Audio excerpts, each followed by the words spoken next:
she's Lady Gaga's favorite digital pop star and opened shows for her in the US 3 years ago.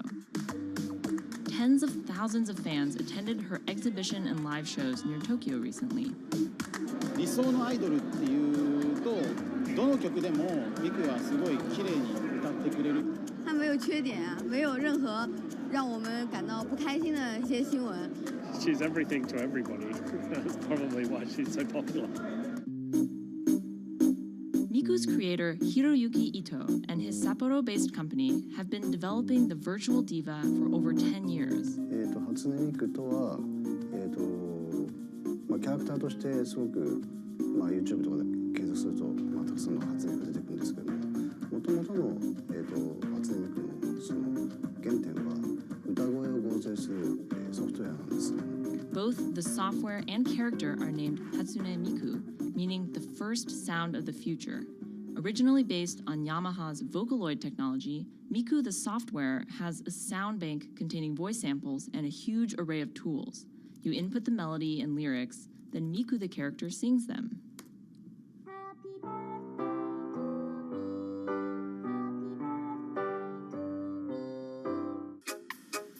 To date, Krypton has sold 120,000 software licenses at $200 each to fans around the world who use it to create numerous songs and share them online. Some of the fan-created songs are chosen to be part of Miku's concerts, for which they're paid a royalty fee. もともと初音ミクっていうその、存在自体がそのボトムアップって言いますか、中にはアマチュアクリエイターじゃなくて今もうすでに、プロになって活躍している方もいらっしゃるんですけども。The company also has other revenue streams. It makes money from merchandising, licensing deals, and concert ticket sales. According to the real-life musicians who perform with Hatsune Miku, the virtual pop star is interesting and surprising. 今年で3年ぐらい、ちょうど3年ぐらいやってきて、ライブも数十本、数百本だったので、そういうことが演奏によって起こせるためのそういう器みたいな感じになってきて、初音ミクらしさって僕はあんまりない。初音ミクって何だってありっていうか。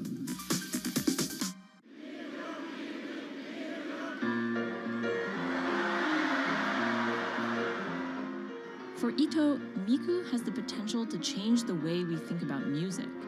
そういう新しいそのテクノロジーによって新しい音楽のあり方っていうものを模索していきたいと思っていました。And for her fans, it goes even further. ミクって魂がないので、だからみんな魂を作り上げるために存在する。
Now, there are a lot of fitness gadgets out there.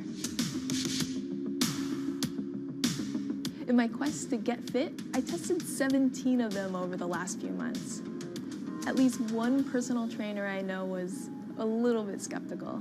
Yeah, I've been watching these new technologies come to the market for almost as long as I've been a personal trainer. They're just tricks and tropes. They're not much different than the Bowflex machines or, to be honest, the original Jane Fonda workout video. But some of these gadgets that are just coming to the market do so much more than what they used to do, just tracking your activities.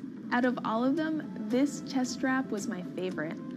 It comes with a robot coach that points to the future, one where you might not need a human trainer at all. And it works like this.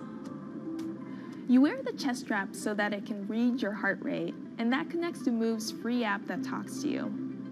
Welcome to Move Heart Rate Hit Outdoor Running. Let's get moving and warm up in Zone 2. Move's computerized coach tells you what to do at that exact moment, whether you're running outside or you're doing body weight exercises indoors. Swing your arms faster to get your legs moving quicker. Let's crush this round. And by reading your heart rate, she knows exactly how hard you're working. She keeps you honest. Way to go, you are in the target zone. Keep pushing, you're almost at the end of the round. Don't give up. I've been running for 7 years now, and my biggest problem is that I never push myself hard enough. I end up going on the same slow, comfortable 30-minute jog, but the Move HR Burn blasted me out of that rut. By the end of these half-hour exercises, I was drenched in sweat in a way that I never am when I work out alone. Training with a real person is great, whether that's your group instructor or your coach or your personal trainer, but humans, they're expensive. For the rest of us, this $60 gadget is all you need.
what does it take to change the world?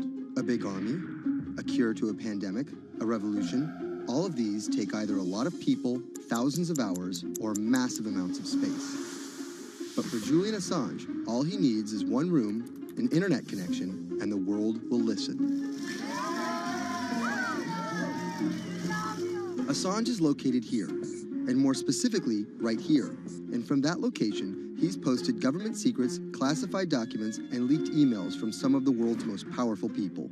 And in doing so, has been labeled a hero, a villain, a nihilist, and everything in between. This is how an Australian programmer sequestered in the Ecuadorian embassy in London became one of the most influential and notorious people in the world. Born in 1971 in Townsville, Australia, Assange has always been on the move. Living in over 30 homes by the time he was in his mid-teens, Assange, along with his mother and half-brother, finally settled down in Melbourne. His introduction to hacking started at 16 when he was given a Commodore 64, which he attached to a modem. He attended the University of Melbourne, where he studied programming, physics, and mathematics. He never graduated, but that doesn't mean he didn't get an education. By 1991, Assange hacked into the Pentagon, U.S. Navy, and other branches of the U.S. government. In 1996, he was caught by the Australian Federal Police and charged with over 30 counts of hacking and computer-related crimes. He didn't get any jail time, but he was fined $2,100. I think the first taste of what would come later was the hacking that he did as a young programmer, and that really sort of foreshadowed a healthy skepticism of the use and abuse of technology by governments. That's Vernon Silver. I'm a reporter for Bloomberg's investigations team. Assange's youth as a hacker laid the foundation for him to start WikiLeaks in 2006. But what is WikiLeaks? It's a website that posts unfiltered, usually classified documents. What separates it from every other media outlet is that they have no editorial hierarchy.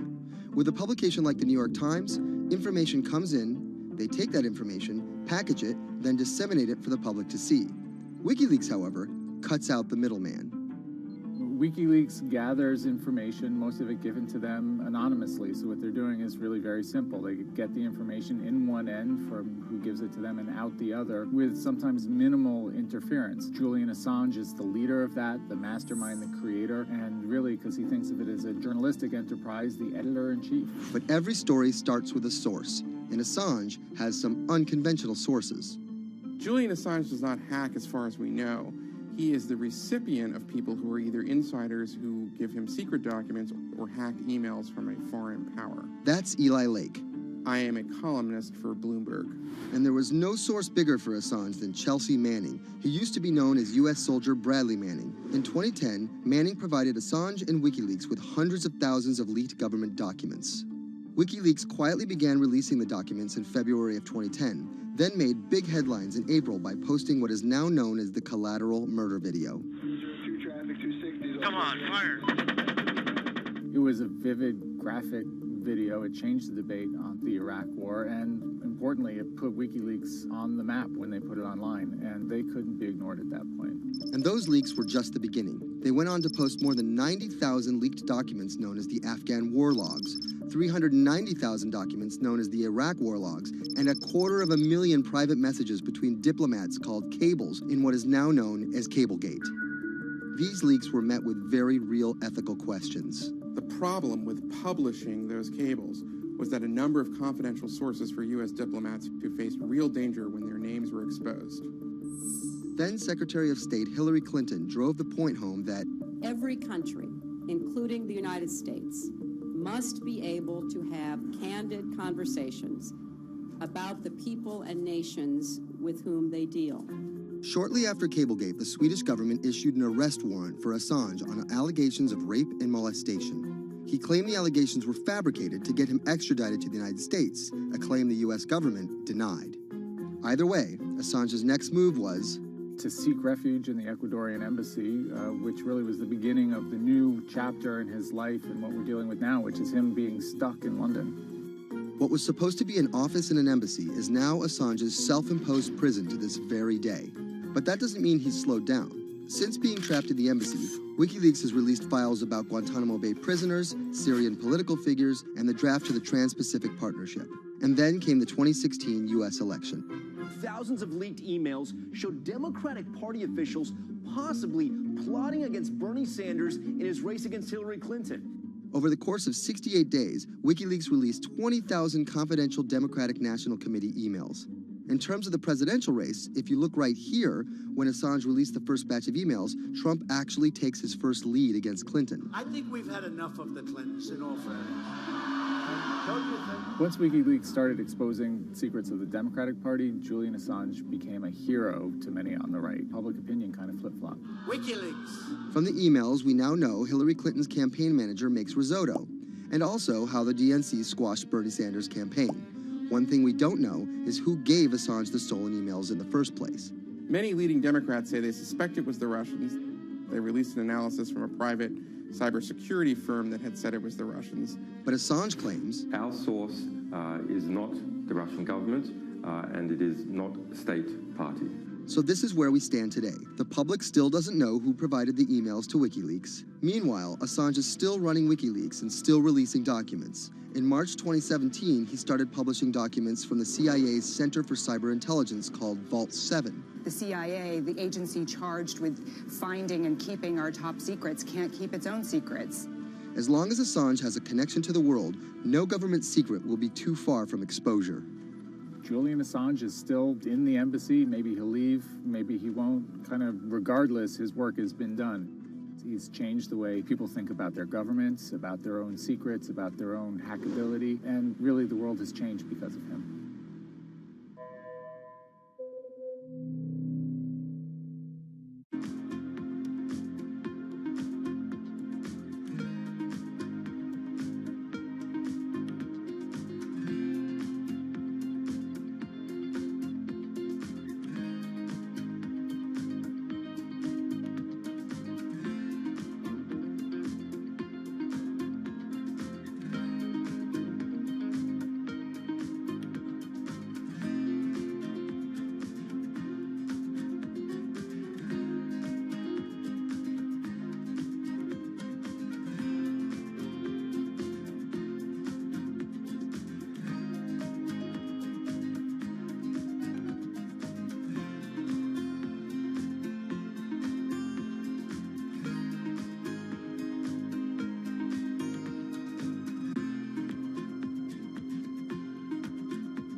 To expose everything you won't admit. And action. This entire video is based on a true story. When I do like motivational speeches or even tell myself like love yourself and you should love yourself. This is Lily Singh.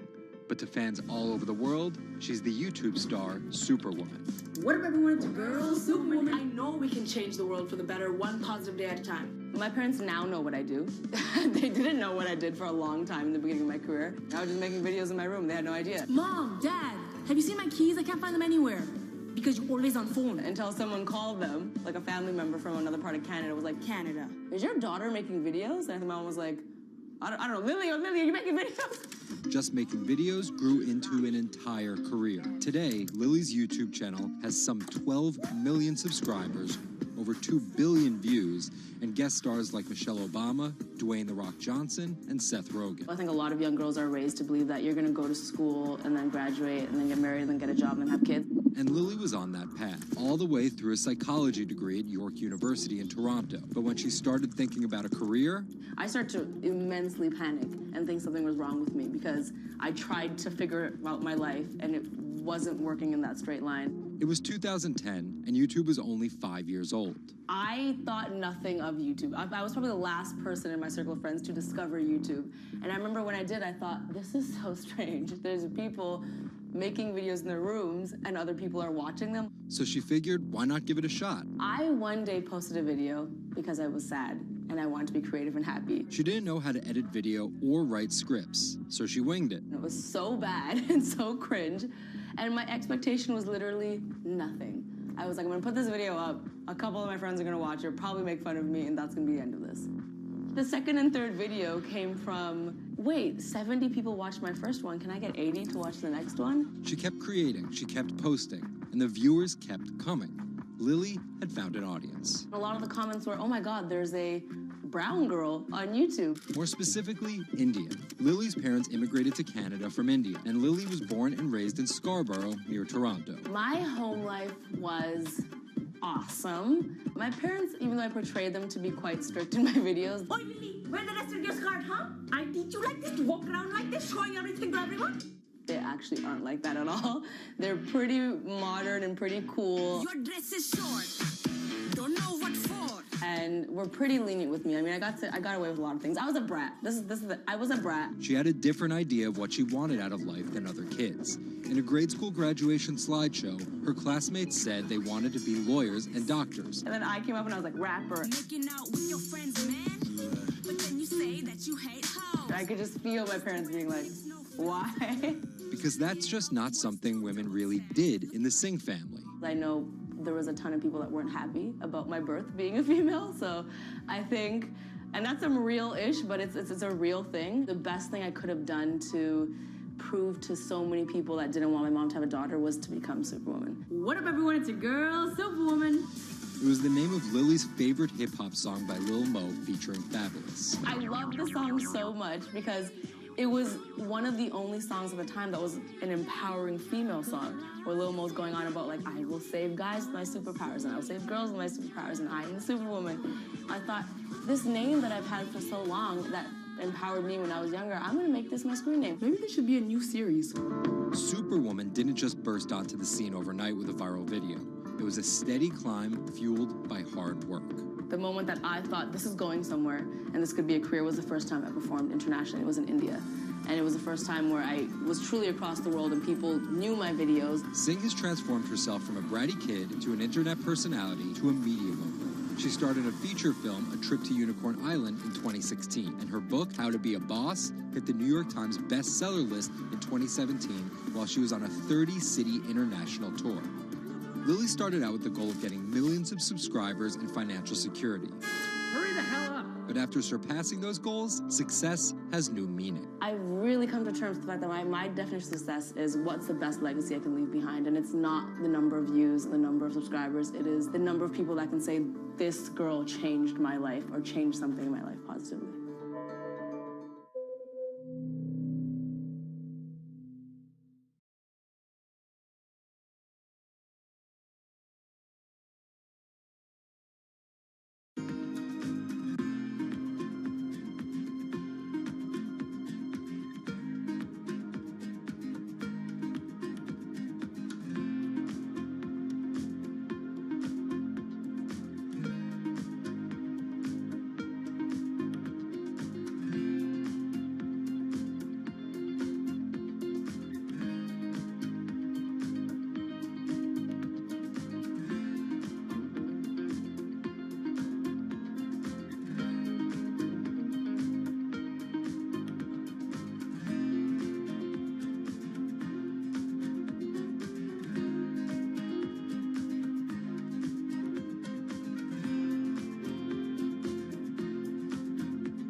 CTE is often found in the brains of deceased athletes, military veterans, and others with a history of repetitive brain trauma.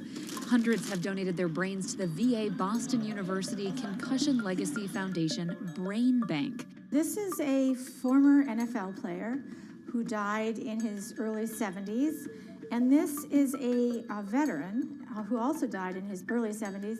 Dr. Ann McKee dissects these brains. The hippocampus and the mammillary bodies are very important for memory. I can see that they're slightly affected. McKee recently dissected the brain of former New England Patriots player Aaron Hernandez, who was convicted of murder and later committed suicide. You'll see right away that the brain is showing signs of shrinkage. You can see the crevices in the brain that you can't see in the normal. McKee says Hernandez's severe case of CTE impacted his decision-making, depression, and ability to control rage and aggression. Right now, she thinks we're underestimating how many people have CTE. We were able to distinguish between CTE and controls and CTE and Alzheimer's disease. The next question is, can we do this in the blood, and can we do this in living people? And we aren't there yet with those answers. But the need for a diagnosis in the living is motivating companies such as Quanterix in Lexington, Massachusetts, to work faster on technology that could diagnose concussions and CTE in as few as 30 minutes. Kevin Rosovsky is the CEO. It's like a high-powered microscope. And so by doing that, we can see little biomarkers that you couldn't see before in the blood. Quanterix received a grant from the NFL and just went public. Since then, its stock is up more than 40%. The company sells a machine called Simoa for $175,000 to other biotechs, hospitals, and researchers. And for the first time in history, we're able to see brain health in blood, and that's a major breakthrough, and that's leading to less invasive testing, and we've already been able to see evidence of concussions, and there's the beginning evidence of being able to see the accumulated effect of concussions. Quanterix is also trying to detect Alzheimer's disease, multiple sclerosis, and ALS. Rosovsky says he thinks diagnosing concussions will be easier than diagnosing CTE. Diagnosing CT in the living probably is a couple years away. We're real excited to see the progress, but reducing some of that work into actual tests in the laboratory takes time. There's regulatory approvals. There's a lot of red tape that you have to go through. Also in this race to diagnose CTE in the blood are Athlon Medical and Exosome Sciences. And New York's Mount Sinai Hospital is scanning for the disease in the living. But it's just one step in a series of questions for those with serious head trauma. There's still no cure for CTE. Even if we had a great idea for a treatment, there's no way to test whether it's effective or not. So that's the enormous advance that we'll get if we can develop a biomarker for this disease. In Boston, Ann Mostu, Bloomberg News.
Wine is a $300 billion global industry where one person's opinion can make fortunes or break them. That's because of this man, Robert Parker, and his newsletter, The Wine Advocate. For 3 decades, he dominated as the world's most influential wine critic. Now Parker's protege is building an empire of his own. Antonio Galloni runs Venice. Antonio, tell me, what are you trying to build at Venice? Well, at Venice, we started with the idea in 2013 of building a world-class platform. We have a database of about 250,000 professionally written reviews. On Delectable, we have 7 million user reviews. Through Delectable, we also have a partnership with Whole Foods and several other partnerships that we can't announce just yet. And when you put that all together, what we have is something that no other company in our space can even come close to. Do you think of yourself as the next Parker? Not at all. Why? Because Steve Jobs said you can't live your life trying to be somebody else. So he's one of my biggest influences, and I've never wanted to be a replica of somebody else because a replica is never as good as the original. Bob is a genius, fantastic, one of a kind. We're going to be something completely different, and I have no desire to be some version of somebody else. Different in what way? Every decision that I've made at this company is completely anathemic to what Bob did with his company. I want our writers to be partners. All of my senior people are locked into the company. They all have equity or they have a path to equity based on business results. That's something that we never had at Parker. Our benefits are world-class, and everything that we've done at Venice is completely different from that model. When Steve Tanzer, who is the most experienced active wine critic in America, wants to work with us, that says something. When Alessandro Masnaghetti, who's the best cartographer of vineyards, wants to work with us, that says something. When Neil Martin, who's a superstar wine critic with enormous experience in Bordeaux and Burgundy and the former lead critic at The Advocate, wants to come and be part of our team, that says something. You make it sound like The Wine Advocate was a disaster as a company and a miserable experience as an employee. No, it was great because I got to work with Bob Parker when he was at his prime, and Bob was like a second father to me, and we talked on the phone all the time, and he gave me great advice. Can anyone's palate dominate the wine criticism business the way Parker's did? And should anyone's palate dominate it the way his did? I just think the world is very different today. It's just a totally different world. It's probably not healthy to have a single person dominating the world. It's not even wine criticism, it's the wine industry. Yeah, that's probably not the healthiest thing in the world.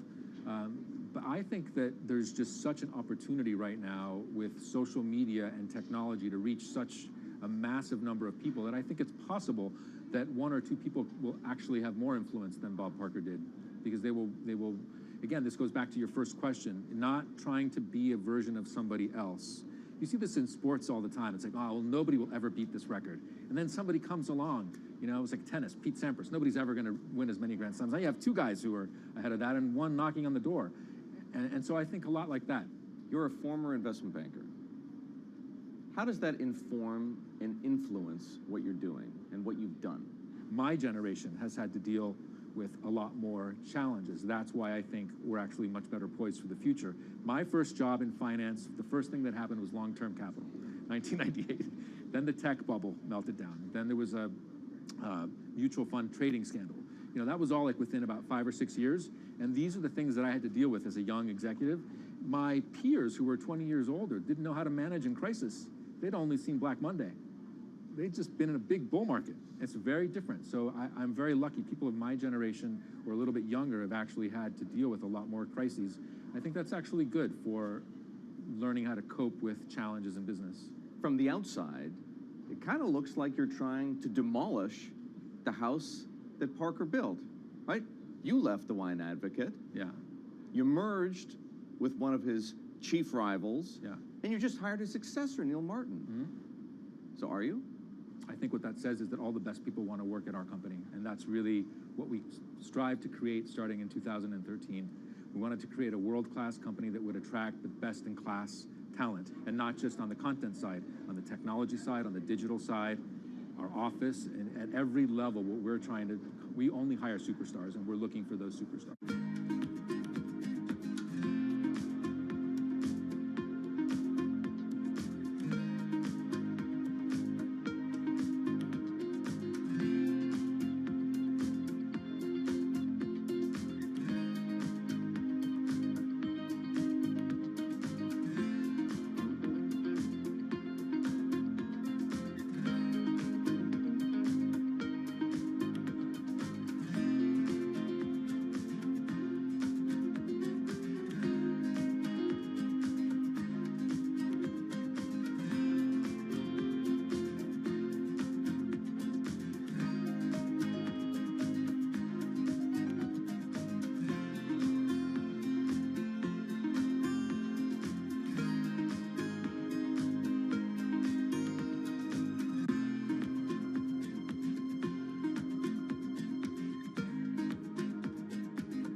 In the world of professional wrestling, there's something called a swerve. Hulk Hogan has betrayed WCW. Some examples. These tag team partners are called babyfaces, or the good guys. Then one of them swerves when he super kicks his tag team partner in the head, quickly assuming the role of the bad guy, or what the wrestling world calls the heel. Are you kidding? What a despicable act that was! Or a match is almost lost when, what's that? The superstar wrestler appears out of nowhere sprinting down the aisle to save the match. That's the Warriors music! It's the Ultimate Warrior! That's a swerve. So it should go as no surprise that World Wrestling Entertainment, known as the WWE, the most popular brand of sports entertainment in the world, is prepared for any swerves that come their way. So here's the story of how the WWE learned to see the swerve coming.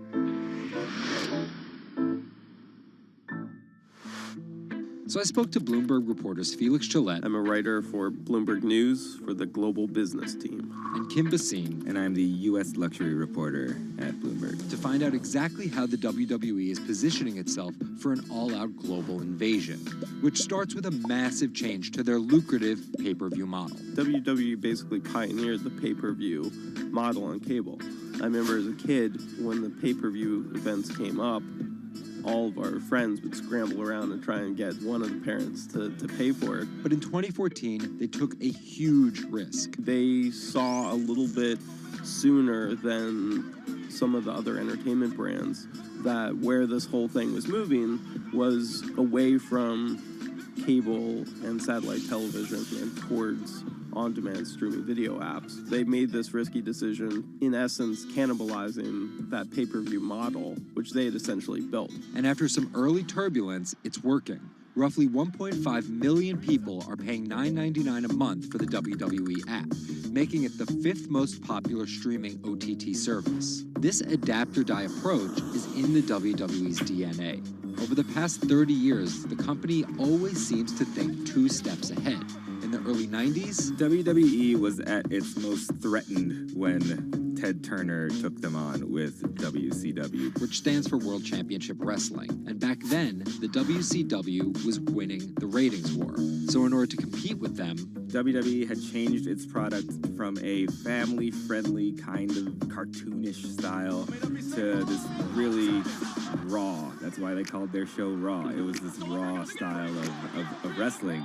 With violent, outrageous, reality-inspired plot lines and aggressive personas. From a 16-foot ladder! And they won that fight against Ted Turner. And they bought WCW. The early 2000s ushered in an era of testosterone-driven programming aimed at the red-blooded American male. Bra and panties matches, and people smash each other over their head with like barbed wire bats and things like that. Until 2015, when WWE fans started a hashtag Give Divas a Chance. Since then, WWE has hired 40 more female wrestlers, and that growing cast of female characters was part of a much larger plan. They started to try to appeal to a broader set of people. Let's attract more female fans. And after we've attracted more female fans, let's attract more international fans. They're broadening their base, and they're doing that in large part to make it more advertising friendly. And not just friendly to advertisers. They're trying to build up their fan base in China. They're trying to build up their fan base in Europe. They, already have a pretty good fan base in India. India is a place where they already have an established wrestling culture. Because of the gigantic Indian wrestler, the Great Khali. But there's still a lot of work to do. While the WWE set a revenue record in 2017, only 30% of it is coming from an overseas audience. And there's one person whose responsibility is to grow that number. The buck eventually stops at Vince McMahon, no matter what's happening within WWE. Yeah, he's a very controlling guy, and it's a very, very, very tightly scripted company. And that goes all the way down the board to big stars' entrance music. And their outfits and things like that. So with a CEO like McMahon always planning 2 moves ahead and an aggressive push into multiple international markets, a big issue is money. It's hard to do all those things simultaneously without committing a huge amount of capital to it. And that's where the WWE becomes an attractive company for buyers. Potentially, one thing that could happen with WWE is they could benefit by being acquired by a bigger technology or telecom company, an Amazon or Facebook or a 21st Century Fox. So with a market cap of $2.8 billion, the advantage of owning 100% of their own content, and a rapid consolidation spreading throughout the entertainment industry, it looks like the WWE is well positioned, even if there are swerves.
Thank you very much for coming here. Thanks for having me. I've always been relieved ever since you were appointed, because at least until your appointment, I seem to have the most unpronounceable name. But now, so we will keep it as Dara and John. This conference is called The Year Ahead, but in your case, you are close to 6 months into the job. And I wondered what you saw in terms of the year ahead at Uber as your biggest challenge. What's the thing that you think about most when it comes to 2018? We definitely have our share of challenges at Uber. And for me, where I want to get Uber to the year ahead is a year of normalcy. 2017 was, I think, will go down as one of the most difficult years for any company out there. And I have to give credit to the Uber team and the employees there. It is a group of true believers who believe in our mission, who believe in mobility as a service being available to consumers everywhere at a reasonable cost. And what my job in 2018 is to get rid of the distractions and get the company back to business get the company back to normalcy. There's a lot that we've done in the past 6 months as far as bringing new investors, driving a new culture and norms where doing the right thing, period, comes first, bringing a new management team, et cetera. There's a lot that we've gotten done, but this is a company that knows how to execute. This is a service. Mobility as a service is something that's universal, that's needed in the world, and I just want to get back to doing business. It's quite interesting. You said true believers. Yep. Normally, true believers are the last possible people where you're able to change a culture.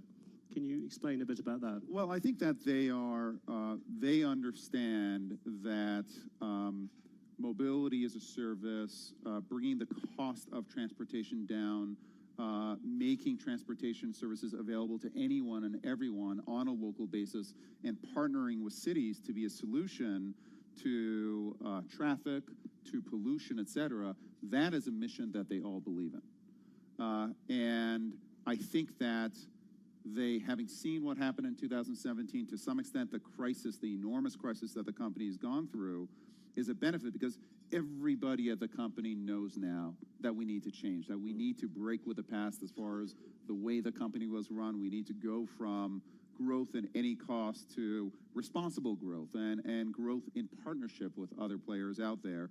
That's clear, but now I've got to kind of get the company down to the normalcy of execution of building great technology, and I think we're going to get there. It's still some tough sledding early on, but I absolutely think we're going to get there. When you talk about execution, is profits one of the things you want to get? I think you lost $4 billion last year. Well, profits, peanuts by the standards of profits would help. So at some point, we absolutely have to become profitable, and that's part of the plan. Do you have a kind of goal for that? Do you think you should be profitable by 2022 or by 2020? I think that we'll be profitable before 2022. This is the business itself. Do you want to come back a bit closer, 2020? Yeah, listen, it's not going to, I don't want to name a specific year, but this is a business that the core business, the ride-sharing business, can be profitable within 3 years.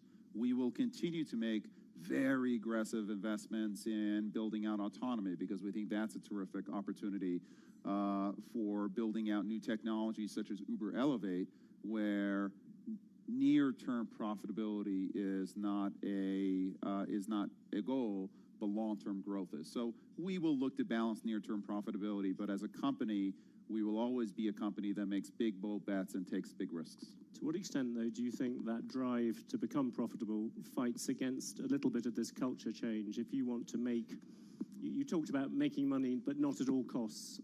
Do those two things?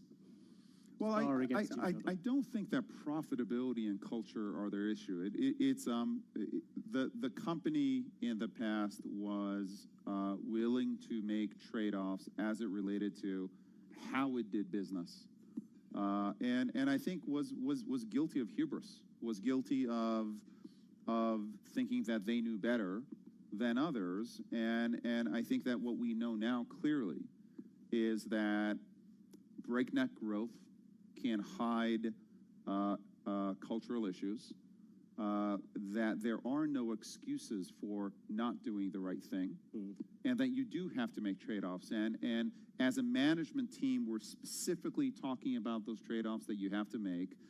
We have to be a little more patient sometimes because working with governments, regulators, et cetera, sometimes takes longer, but in the end, you build a more lasting business. And so maybe what we went through was necessary, but we're here. We can control our actions from this moment onwards, and I think everyone at Uber from this moment onwards wants to build a great company, not only in terms of growth, but in terms of the kind of company anyone would want to work at.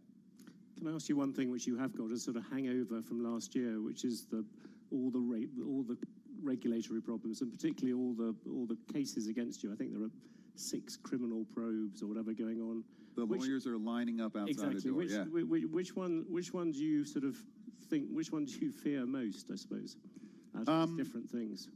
Listen, I think that all of them are serious issues, and my response is that we're going to be transparent and we're going to take responsibility for our actions in the past. I do think that there are certain circumstances where there was smoke but no fire. And I think as a company, we have to defend ourselves and work within kind of the appropriate frameworks. And my goal is just to get beyond this stuff. But some of these things like pricing policies, surely they go right to the heart of what Uber is, or am I wrong about that? Yeah, I think they do, but I think that there's a way of being smart but transparent at the same time, and that's where we've got to take the company. Take me through governments. When you talk to governments privately, do they talk any differently than they do publicly? Governments? Yes, governments. I think that they are honestly a bit relieved with how we are engaging with them, because I think that the engagement is now real. I think they feel like we're out there, we're genuine because we've learned our lessons of the past, and I do think that we can take, for example, the data that we have in terms of traffic and in terms of movement of our drivers and riders, and we can use that data to partner up with cities in order to solve congestion issues, because congestion doesn't help anyone. It wastes enormous amounts of time for consumers. It hurts the environment. And I think that we are aligned with cities, for example, to partner with them in a fundamental way to solve these problems. And I do think that when these are conversations that a number of regulators and cities have wanted to have with us for many years, and I think we are really engaging with them at a depth that I think is going to create a real win-win going forward. Do you think you were too confrontational on this before? Yeah, I do. I think that the company was pushing growth. And listen, any innovator, to some extent, the innovation is about questioning past kind of present practices. It's about breaking things, the Facebook breaking things. We just went a step and a half too far. And what I want to keep, hopefully, is the best of both worlds, which is this spirit of innovation, the spirit of can-do, et cetera, but the responsibility of partnership. We don't know better than you. We're actually going to work with you, of actually having dialogue and respect for our city partners, for regulators, and then continuing to take risks and continuing to do daring things. And I think we can accomplish that. Imagine this audience here is a collection of mayors or a collection of city officials, and you want to depict, this is the Year Ahead conference, depict what the years ahead in this thing are going to be like. How far is driverless cars going to go? You talked just a few days ago about the idea of there being flying cars in 10 years' time. Can you just give a description of what you think transport is going to look like? Well, I think that we think there are three keys to transport and where the industry is going: autonomous, electric, and shared. And I think all three are necessary in order to get to the next level of city planning, et cetera. There are many cities where up to a fifth of the space taken in these cities is taken by parking and storing these cars. And so I do think that you need autonomous, you need electric, and you need shared. And I do think it's going to take some time. True autonomy for every single use case is some ways away. What we bring to bear is our developing autonomy, and we will have autonomous cars on the road, I believe, within the next 18 months, not as a kind of a test case, but as a real case out there. And over a period of time, we're going to bring autonomous transportation and feather it in with the non-autonomous transportation with drivers. What does feathering in mean? Feathering mean to a layman like me? Crashing. Yeah, feathering in means if you're, for example, in Phoenix, and you make a request to go from A to B, which is what you do with Uber, there will be 95% of cases where we may not have everything mapped perfectly, or the weather may not be the right weather, or there may be an accident on the road, or you may not have 2 or 3 ways of getting from A to B, where you may say, you know what, that's not an autonomous use case. We're going to send a driver to pick that person up. For 5% of cases, everything is going to fall into place. And we will send an autonomous car. The user will be able to pick, do you want, there's an autonomous car, yes or no? And we'll be able to service that A for B. That 5% is going to go to 10 and 15 and 20 as our computers and our algorithms learn more and more about what it takes to drive in a city in a real life situation. And every minute of every day, that driver, that computer is going to get better and know Phoenix better and better and better. And in 5 years, we'll have the perfect driver in Phoenix. We will have to retrain that driver in every single city. We're going to have to build out 3D maps of these cities. And it will take time, but over a period of time, you essentially have a driver who becomes the perfect driver. It'll take 10 to 15 years, but that's the feathering in that I'm talking about. Will a child born today, will they ever need to learn how to drive? A child born today? No, I don't think so.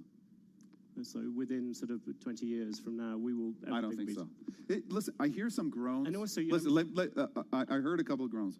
1.3 million people die from car crashes every year. 1.3 million people die from car crashes every year. That doesn't count an estimated 20 to 50 million people that are injured. Okay, this is actually a public safety issue. If you look at cars, 96% of cars, 96% of time, cars are sitting there not being used.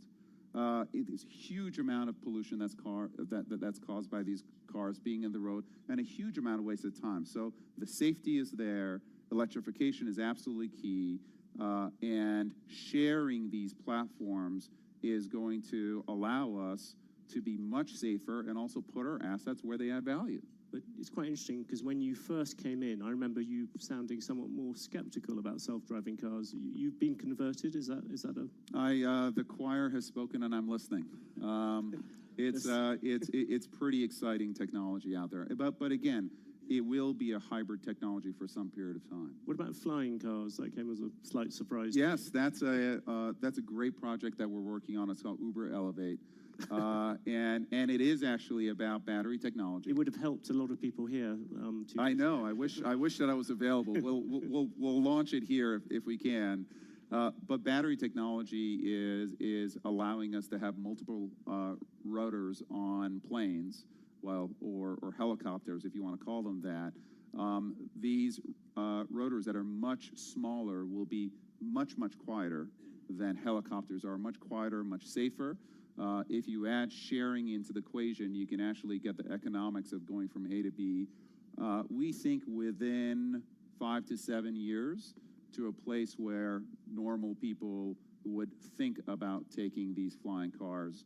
That'll be the beginning, and then it's about scaling. And we're working with a number of partners right now. Do you think the regulation on flying cars, I've heard some proponents of it argue that it might be easier than it has been on driverless cars, because driverless cars, you have to deal with existing roads, existing everything. Flying cars, essentially you're going into unconquered space.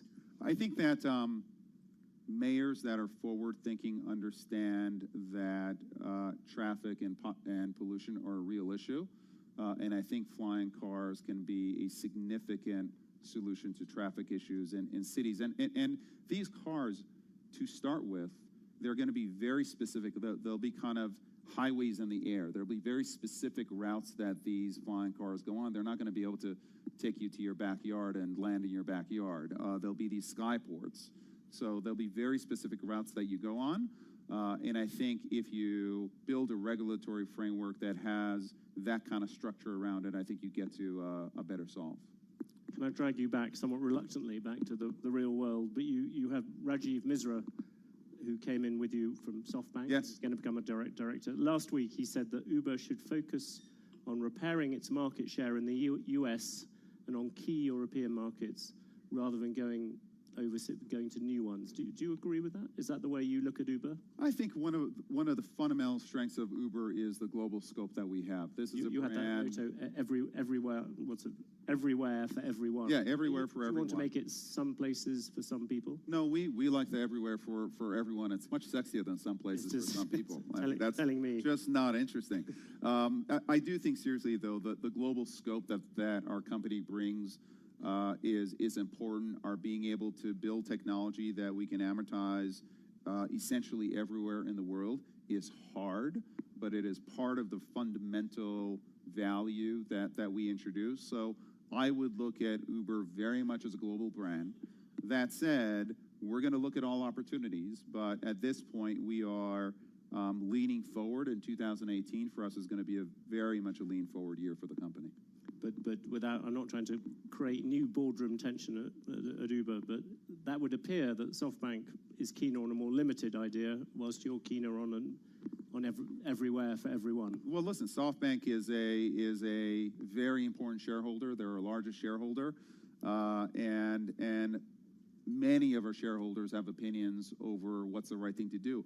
Ultimately, the governance of the company is going to be at the board, and we'll have those discussions at the board, and we'll set our long-term strategy, and then execute on it. One of the things which Uber played, perhaps not very fortunately, a role in was the whole sexual harassment questions and everything to do with that. I suppose one very obvious question: do you think that you have solved that part of the culture? But secondly, do you think that this is a real revolution and it's going to stick? I think that what was happening at Uber was serious, and I think that while what Uber went through was difficult, I think the Susan Fowler blog was probably one of the best things that happened for Uber, and it certainly started a movement that's an incredibly important movement of the company. I'd be reticent to say that it's solved. Yeah. But it's not an endemic issue within the culture of the company, and I think the company has learned, and I think the company took very harsh and appropriate steps to make sure that kind of behavior is absolutely clear, that kind of behavior is not accepted in any way, shape, or form of the company, regardless of where you are, regardless of if you're a great performer or not. So I think we're at the right place for Uber as a company, but I think in general, we're not where we need to be in terms of women in senior positions, making sure that we're welcoming of women in technology, and we help women really build their careers within our company. There's a great kind of bottoms-up energy there, but we're not where we need to be, and we have a lot of work ahead of us. On the issue of, you talked about the top performers, is that looking back, and also I suppose looking forward for many of the people in this room, because there are a lot of people's businesses which have been affected by this. If you had to give lessons to other people who are now looking at this issue, perhaps more seriously than they have done before, is the really bad issue, and I suppose I'm thinking some ways about the media industry in this, is that giving top performers more room for maneuver or whatever than people, or more discretion than people thought? Is that top performers need to be treated the same as everybody else? I think they absolutely need to be held accountable. One of the really valuable lessons that I got early in my life was actually through Jack Welch, and he said, it's very tempting to allow top performers to misbehave in any way, but for me, he was talking about being aligned with the CEO. Sometimes you allow top performers. The tendency is, well, let them get away with some kind of behavior that is not the right behavior because they're so good. And what Jack told me very early on is that it's the top performers who are problematic culturally that are the most dangerous, because they have followership within the company, because people look up to them.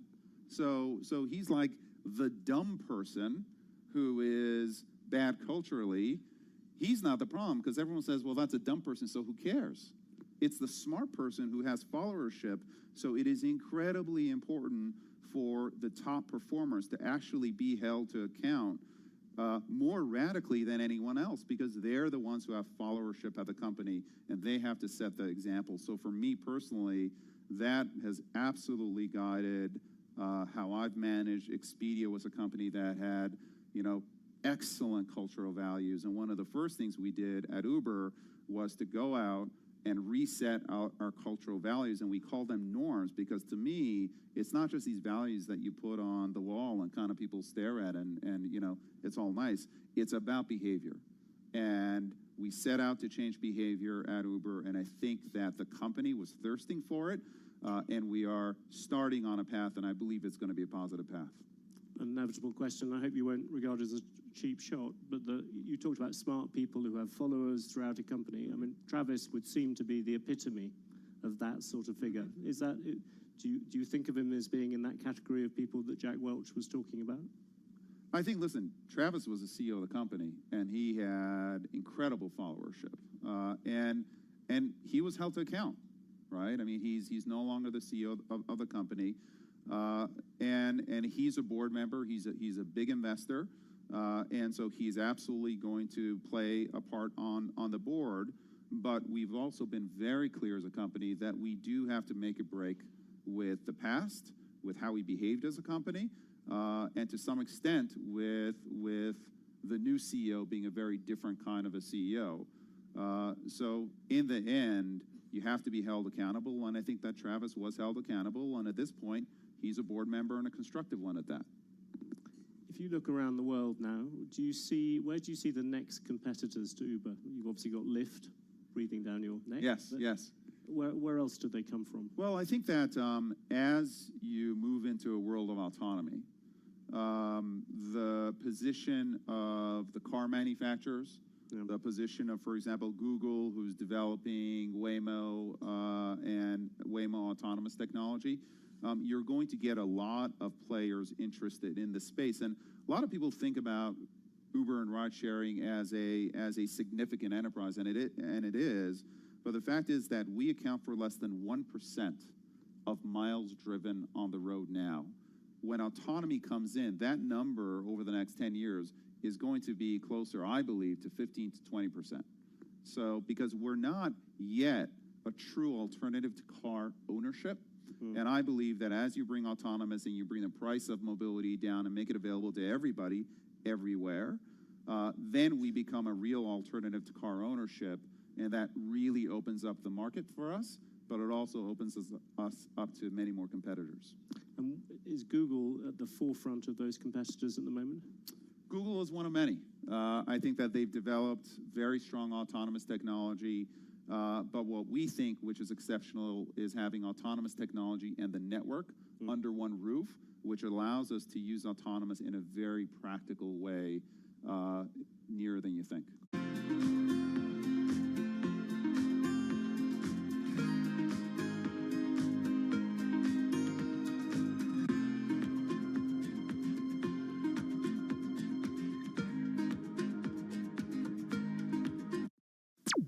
This is Bloomberg Business Week. Insight from the reporters and editors who bring you America's most trusted business magazine. Plus, global business, finance, and tech news as it happens. Bloomberg Business Week with Carol Masser and Jason Kelly on Bloomberg Radio. Live from New York, the Burbs and the City, Jason Kelly and Scarlett Fu back with me. So excited. It's Thursday, and man, what a Thursday. What a Thursday, and it sounded like you were going to say live from New York, it's Saturday night. We're getting there, but not quite yet. Not quite yet. Some of the antics that are happening right now reminds me of Saturday Night Live. Sometimes it feels like we are living in a satire, that is for sure. We're going to talk about Trump. We're going to talk about tech. Tech was the focus of Washington yesterday. It's the focus for investors today. A whole slew of earnings. Let's get a sense of what's going on in the trade ahead of all that.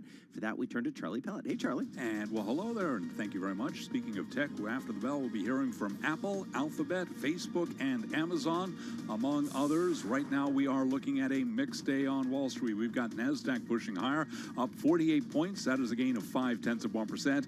S&P down 14, lower by 0.4%. The Dow down 250. That is a drop of 0.9%. To put these numbers in context, though, the S&P have been down 54 points, have been down as much as 1.7%. We've got the 10-year up 10/30 seconds. Look at the yield now, 0.54%. Gold retreating by 0.8%, 19.54 the ounce, and West Texas Intermediate crude down 3.6%, now at 39.78 a barrel. So again, Again, recapping a mixed trading day. S&P lower by 13, a drop there of 0.4%. Lots of earnings after the bell. Yes, we'll be all over those numbers as they break. I'm Charlie Pellet. That is a Bloomberg Business Flash.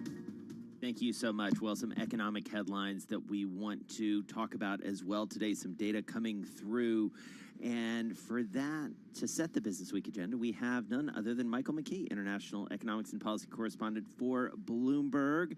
Is he there with you, Scarlett? He is. Can you believe it? There's more than one person in this studio. I love it. It just We're warms socially my heart. distant, but I know. Yeah, No, we're I- waving to each other. Exactly.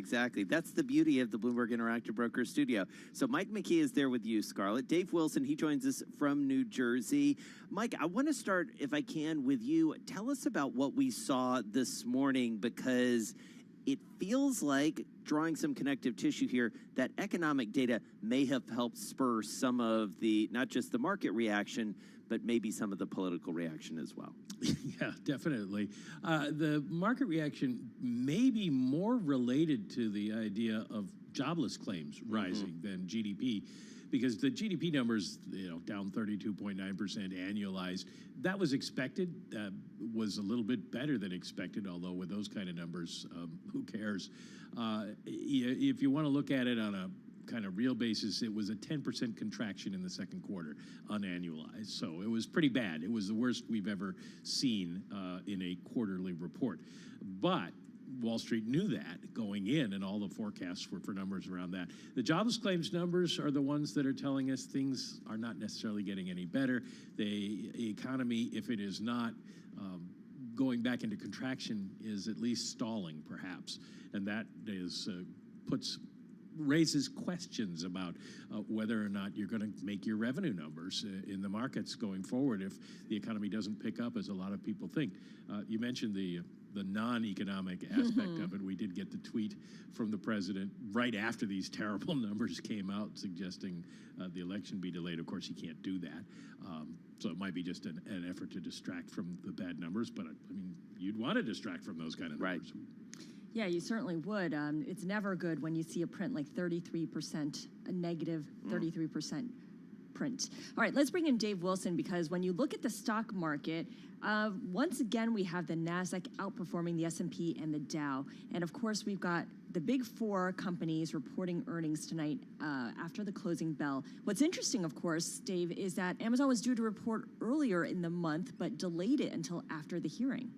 Yeah, there you go. I mean, we heard from all the CEOs of those four companies yesterday going in front of the House Judiciary Subcommittee, and today we get all their results. So, sort of moving in tandem this week, and of course it's a deal for the markets. I'm looking at the four stocks. They're all a bit higher at the moment. Amazon leading the way with a 1.4% gain. They were off earlier, which helps explain why we saw the lows of the day in the first hour or so of trading.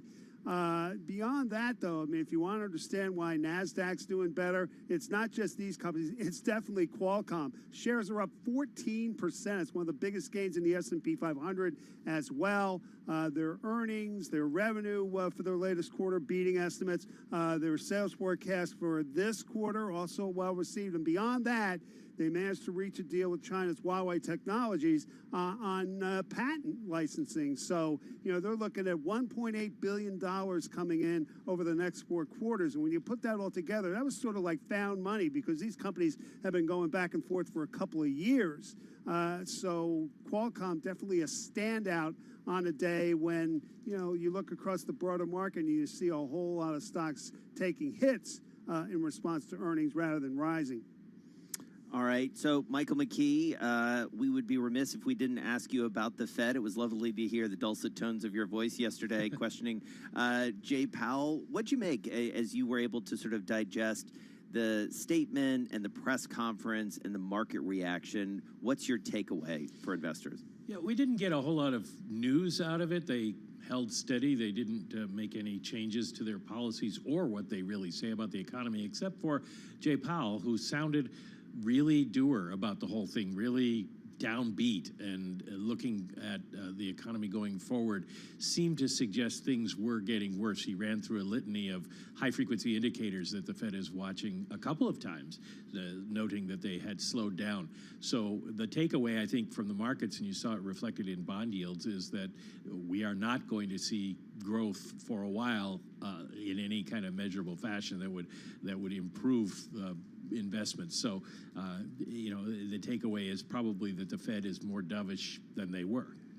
So I'm glad you bring up bond yields, because Tom Keene had a bee in his bonnet yesterday about the two-year yields, going back to it over and over again. I mean, it is true that they've been sinking and they're now trading at 12 basis points. But this is not just the United States. We're seeing yields collapse around the world. Yeah, when you look at the two-year yield, it's pinned by the Fed, and the effective Fed funds rate is trading at 12 to 14 basis points because it's the midpoint of the Fed's range at this point. So it's not unusual for the two-year to be there. What would be unusual if it bounces lower. And there are some people who think that we could see the market take rates negative, even if the Fed does not want to. And so that's something you want to keep in mind. But most of the action that analysts are watching occurs in the belly. They watch the 5 for reactions to the Fed. And while it came down a little bit, it wasn't huge. It was the 10 that really moved, that got some people's attention. But I mean, with interest rates falling, you're not getting a whole lot of traction out of the economy because they're so low anyway. All right, Michael McKee, and we always appreciate you, international economics and policy correspondent for Bloomberg. There in our Bloomberg Interactive Broker studio with Scar. And Dave Wilson, you'll be back in just a bit at 3:30 with your chart of the day and later on with your stock of the day. And I'm glad, Scarlett, that you talked about the bee in Tom Keene's bonnet. But you were also right to be specific, because there are a lot of bees in that bonnet, and so you really have to delineate which one. That was just the one that really bothered him, yes, especially yesterday. He kept talking about it, and to be sure, it fell quite a bit, but it's been bumping along those levels for a while now. Yeah, that was the queen bee yesterday, I guess, for Tom Keene, as it were. Let's do the Bloomberg Business Week Bite of the Day, if we can. One number that tells us a lot. Today's number, Scarlett, is 2.8 billion. A trio of mining moguls, they are padding their fortunes as gold skyrockets. We've been talking about that quite a bit this week. Saudi Arabia's Mohammed Al-Amoudi and Russia's Alexander Nesis and Suleiman Karimov, they have collectively become $2.8 billion richer this year. According to Bloomberg's Billionaires Index of the world's richest people, they have the most exposure to gold. That's really interesting. Who's winning there? Yeah, but none of them are winning compared to Jeff Bezos or Bill Gates or Mark Zuckerberg. Who, that's a very good point. In one day, Bezos added $1.7 billion. Yeah, exactly. These guys are pikers compared to that. Exactly. We're going to talk a lot about tech coming up with those big names coming up after the bell. We're also going to talk, I'm so excited about this author that you turned us on to. It's a book about McDonald's and the racial history of that company and what it says about America. All of that is ahead over the next couple hours. First, let's get down to Washington and Nancy Lyons with World National. Hey, Jason, it is the final farewell to the late Congressman John Lewis today at Martin Luther King Jr.'s Ebenezer Baptist Church in Atlanta. Then my living and unbreakable perseverance. John Robert Lewis. Former President Obama was one of 3 presidents mourning Lewis today following a week of ceremonies in Alabama, Georgia, and Washington. Lewis wrote an article that he asked to be published on the day of his funeral. It reads, quote, "I urge you to answer the highest calling of your heart and stand up for what you truly believe." Former GOP presidential candidate Herman Cain has died after a battle with coronavirus. He served as the co-chairman of Black Voices for Trump and attended the president's rally in Tulsa without a mask June 20th, but his staff says they're unsure how he became infected. President Trump is raising the possibility of delaying the nation's November presidential election until the pandemic eases. He's especially concerned that mail-in voting is subject to fraud, but cites no facts to support that argument. The idea is drawing immediate objections from Democrats and even Republicans like Congressman Kevin McCarthy. I understand the president's concern about mail-in voting, which is different than absentee voting. But never in the history of the federal elections have we ever not held an election, and we should go forward with our election. Only Congress has the ability to change the date of national elections.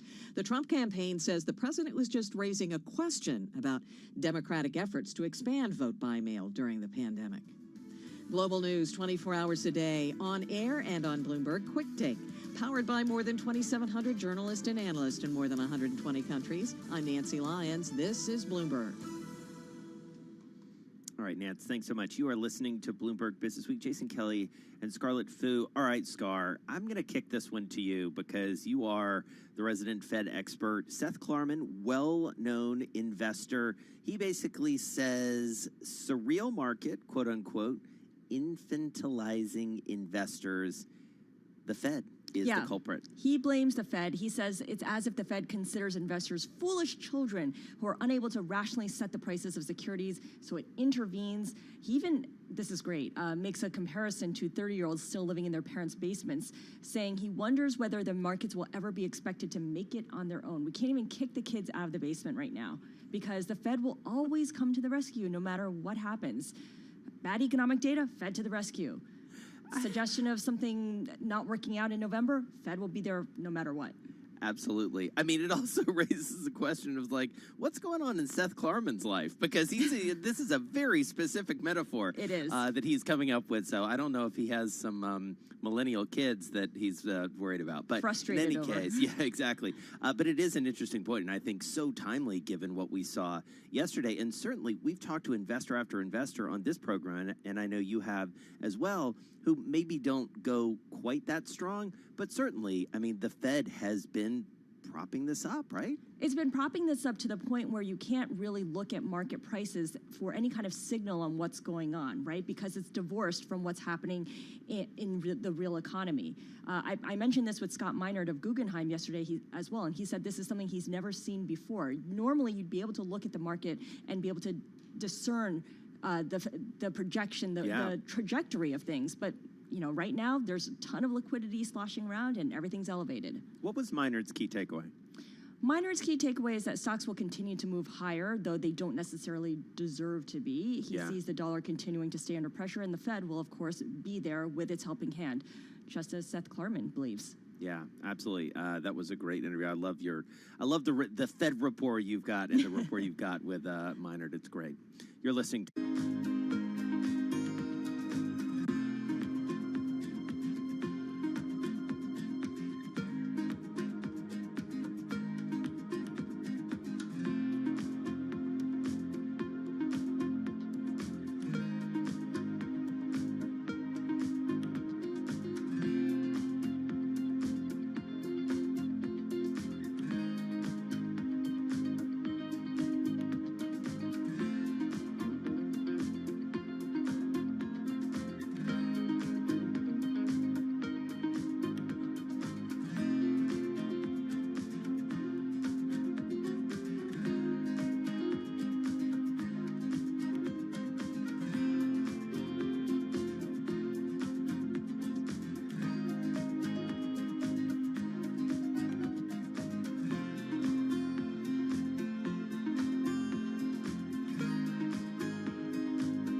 markets, headlines, and breaking news 24 hours a day at Bloomberg.com, the Bloomberg Business app, and at Bloomberg Quick Take. This is a Bloomberg Business Flash. From Bloomberg World Headquarters, I'm Charlie Pelota. Mixed Thursday, stocks are paring losses as gains in big technology companies ahead of earnings tempers concern over a slow economic rebound. A third day of falling bond yields is sending financial shares slumping. Right now, we have got the 10-year yield at 0.54%. NASDAQ pushing higher after earlier losses, up 39 now. That is a gain of 0.4%. S&P's up 16, down 16, drop there of 0.5%. The Dow is down 248, lower by 0.9%. Gold down 0.8, 19.54 the ounce, and crude oil, West Texas Intermediate, slumping now by 3.8% at 39.69 a barrel. UPS after earnings up the most since 1999, higher by 13%. Rival FedEx up 2.4%. Mood Media, which owns the Muzak brand, has filed for bankruptcy. Also filing for bankruptcy today, California Pizza Kitchen. It becomes the latest restaurant chain to try to cut debts as it grapples with the pandemic. I'm Charlie Pellet. That is a Bloomberg Business Flash. All right, Charlie, Muzak plus CPK. What is going on in the world, Scarlet Fu? All right, let's head over to a conversation with our friends at Johns Hopkins. We're talking about Anita Cicero, Deputy Director at Johns Hopkins Center for Health Security and a faculty member at the Bloomberg School of Public Health. As you can probably tell by the name, Bloomberg School of Public Health. It is supported by Mike Bloomberg, the founder of Bloomberg Philanthropies, and Bloomberg LP, the parent of this radio station. Anita, really nice to have you back with us. So much going on, and I want to go straight to the issue that I know is completely front of mind as parents for both Scarlett and me, which is reopening schools. Where are we? What do we do? Thanks, Jason, and I'm with you. I also have two high school age children who would love to be back in school, and I would love to have them back in school. I think that the most important thing we can do to get our kids back in the classroom are really three things. One, we need to get community transmission under control. It's hard to send kids back to school when there are still raging outbreaks in our local communities. And then two, once schools open them very gradually with tight mitigation measures that we know work, like physical distance and mask use. And to get that physical space, we may need to prioritize some kids over others. So it would make sense to bring younger kids back before older ones, and then also maybe those most vulnerable or who need special attention in class. And then three, invest in research that we need to understand more about kids' role in transmission of coronavirus, so we know in the future how careful or how tight those mitigation measures need to be to keep everyone safe. Yeah, well, that investment can't be at the expense of schools because they already have enough expenses to deal with and enough headaches. Jason and I are both in the suburbs of New York, and a lot of the public schools need to submit their proposals to the State Department of Education at the end of this month. So I've been hearing a lot of different proposals from schools on how they're going to make this work. One thing that strikes me, though, and I'm always puzzled by this, it seems like we're reinventing the wheel. Other countries have done this. Canada reopened its schools in May. Taiwan never closed schools. Granted, Taiwan's situation never got to the point like China or the United States, but other countries have done it. There are best practices that we can employ. Why are we kind of fumbling in the dark here when there are examples to draw from? There are a lot of good examples, but for the countries that opened schools successfully, they had much lower prevalence of disease rates than we now do. Our outbreak is, cases are increasing in most of the states. Hospitalization rates for COVID are now matching or exceeding numbers seen in New York in March and April in many states. Hospitalizations are getting under pressure. So it's very difficult to think about opening schools in areas where the epidemic is spiraling out of control. For those that are able to reduce the prevalence of disease in communities, I think we can use a lot of the measures that have worked successfully in other countries, and they will work for us too. So that's what we should be focusing on. And tell us about some of those. I mean, what are some of those measures? I mean, you've talked a little bit about the social distancing and other things. Are there things that maybe aren't as well known that you've seen because you've looked into this much more in depth than most of us have? I think many of them people have heard of now. Certainly, 6 feet of physical distance is important. Also, requiring masks indoors, it can significantly decrease the chances of infection. Decreasing the number of students per class, and as CDC put out its recent guidance, they emphasize the issue of cohorting. You know, get kids in smaller groups and keep that same cohort together throughout the day. Now, that's a lot easier to do in elementary school than it is in middle and especially high school when kids have different kinds of classes and need to move around. But also ventilation is an important factor. I know schools are looking at ways to upgrade their ventilation systems, which really gets back to Scarlett's point about how costly it is for schools to be able to put all these measures in place. And then schools in other countries have put up, plastic barriers either between students or in front of the teacher to give them additional safety. There's a lot of discussion about, Denmark and other places that held classes outdoors as much as possible.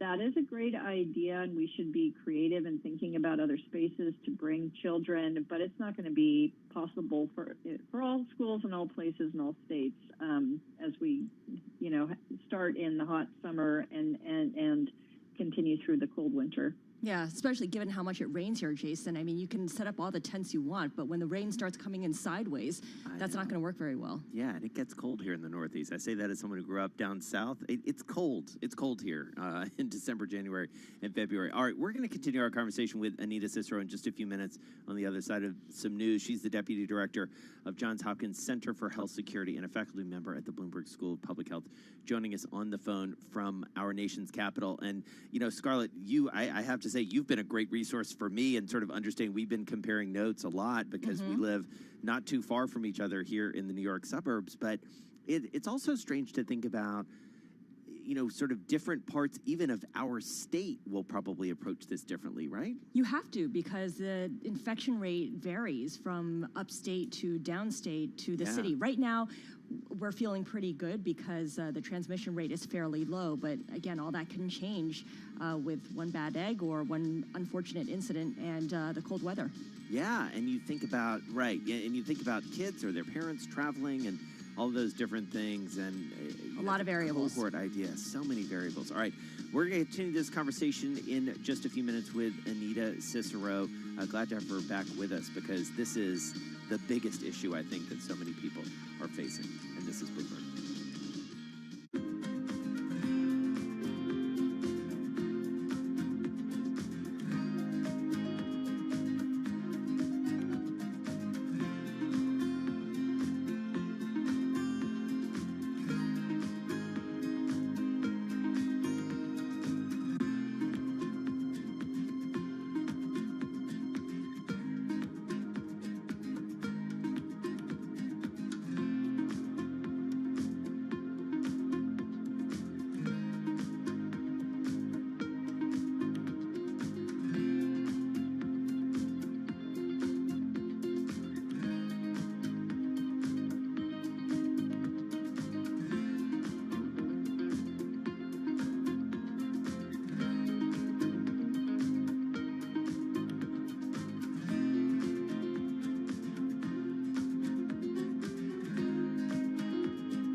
Broadcasting live to New York, Bloomberg 1130. To Washington, D.C., Bloomberg 99.1. To Boston, Bloomberg 1061. To San Francisco, Bloomberg 960. To the country, Sirius XM Channel 119. And around the globe, the Bloomberg Business app and BloombergRadio.com. This is Bloomberg Business Week. This is Bloomberg Business Week. Jason Kelly and Scarlett Fu. We're going to continue our conversation in just a minute with Anita Cicero from the Johns Hopkins Center for Health Security in the Bloomberg School of Public Health. Lots of questions for her about getting back to school. But first, let's get back to Charlie Pellet. Hey, Charlie. Hi. Well, hello there, Jason Kelly. Lots of questions about those earnings after the bell. Big tech checks in. Shortly after 4 o'clock Wall Street time, will be all over the likes of Apple, Amazon, Facebook, and Google parent Alphabet as those numbers break. Stocks have paired losses as gains in big tech companies ahead of earnings tempers concern over a slow economic rebound. Third day of falling bond yields sending financial shares slumping. S&P 500 index coming off of session lows. Right now we have got the S&P down 15, a drop there of 0.5%, have been down 1.7%. The Dow is down 240, down 0.9%. NASDAQ is up 38, that is a gain of 0.4%. 10 years up 9/32 with a yield of 0.54%. Gold down 0.9%, 19.52 the ounce. And West Texas Intermediate crude right around $40 a barrel now, down 2.9% at $40.08. Qualcomm shares soaring 14% on a strong sales forecast and a new licensing deal with Huawei Technologies. Lots of attention this week on vaccine trials. Dr. Jason Farley is a nursing professor at Johns Hopkins Bloomberg School of Public Health, and he says hope is on the horizon with 2 prominent vaccines. One from AstraZeneca in collaboration with Oxford University was recently published its preliminary phase 1, phase 2 findings in the Lancet, showing great immunogenicity, meaning the virus produces the types of response that we want it to produce in neutralizing antibody and CD4 cell response. And then another in the New England Journal of Medicine from Moderna, similar, both target the spike protein of the virus. Moderna shares, they are lower by 2%. By the way, that stock is up 298% this year. AstraZeneca, the ADRs up today by just about 2%. Among some of the financial names that are selling off today, JP Morgan Chase down 3%, Citigroup down 3.5%, Wells Fargo tumbling now by just about 4%. And the Johns Hopkins Bloomberg School of Public Health is supported by Michael R. Bloomberg, founder of Bloomberg LP and Bloomberg Philanthropies. Recapping, stocks trading mixed. S&P down 14, down 0.5%. I'm Charlie Pellet. That is a Bloomberg Business Flash. All right, thank you so much, Charlie. And of course, Charlie was just telling us about what Jason Farley over at the Johns Hopkins Center for Health Security at the Bloomberg School of Public Health was discussing when it comes to vaccines. We're going to check in with his colleague, Anita Cicero, who is Deputy Director at the Center for Health Security. And full disclosure, the Bloomberg School of Public Health, supported by Michael R. Bloomberg, founder of Bloomberg Philanthropies, Bloomberg LP, which runs Bloomberg Radio and Bloomberg Television. We got enough references of Bloomberg in there now. One thing that parents around the world are obsessing over and kids around the world are probably trying to ignore because it means the end of summer is reopening school, how you go about doing it and the complications involved in it. And one thing that's come up again and again, Anita, especially when I look through some of these proposals that school districts are putting out, is that schools are going forward with planning and then kind of assuming that teachers will go along with it, or then they'll bring it to the teachers. Obviously, the faculty has a lot to be concerned about. How scared should they be about potentially catching COVID through kids, through asymptomatic kids? What does the science tell us? Well, this is an area where we still have some blind spots in the science, and much more research needs to be done to answer that question. The results of different studies around the world are mixed, and so in some studies have concluded that children play less of a role in transmission of the virus than adults do. Other studies have shown that kids are as likely to transmit the virus as adults. There are lots of different kinds of studies with lots of different protocols that have been used, so everyone is not sort of starting at the same point. So it's difficult to know. That's why we really need to be ready when schools do reopen to be able to get on top of any clusters of cases and to track those and to figure out the chains of transmission so that we know whether children are the index case, the first case to spread it to others or not. And no one is really, teachers are not going to feel comfortable, I think, being back in school unless they feel that transmission in the community is under control and the schools have a good plan for trying to reduce the risk. Anita, it's impossible to tell the future, but I'm going to ask you to anyway. What's the most likely scenario, you think, for a school district that opens? Is it going to be sort of start-stop, hybrid, schools closing, schools opening? Like, what do you think is most likely to happen in a market like New York or Washington where you are? Well, in New York, it is hard to say, and I think that some public schools may make different choices than private schools do. Again, it should depend very much on the numbers at that time. I think that D.C. and New York are both lucky, if you can call it that, or through a lot of hard work, they have built up a contact tracing workforce that is really helpful so that they can be deployed when there are outbreaks to be able to track the transmission. I think probably the two most likely scenarios are a hybrid approach or starting the school year with online learning and then trying to transition into a hybrid approach before the end of the calendar year. Yeah, that means a lot of uncertain parenting too, because they can't go back to work. Very quickly here, Anita, do you think we need another mass lockdown? Jason and I discussed how if we had done it the first time and we were patient enough the first time, we'd be in a very different place now. Of course, we now have outbreaks locally all over the place. Can we muddle through the next school year with localized shutdown, or do we need something bigger? Well, there's been a lot of discussion about what we don't want, which is going back to a full-on shutdown that we lived through in the spring. But I think, we have to think more about what do we want? What do we want our October, November, December to look like? And I think that people there would all come together and know that we want to have more freedom. We want our children to be back in school. We want parents to be able to go back to work.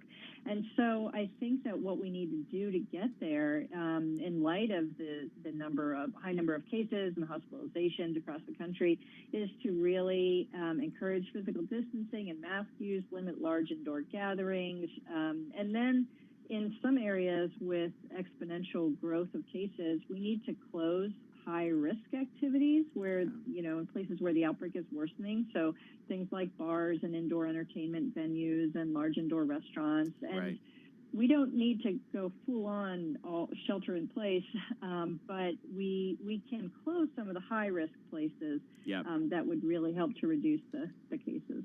All right. So good to get some time with you, Anita Cicero, Deputy Director for Johns Hopkins Center for Health Security. She joined us from Washington, D.C.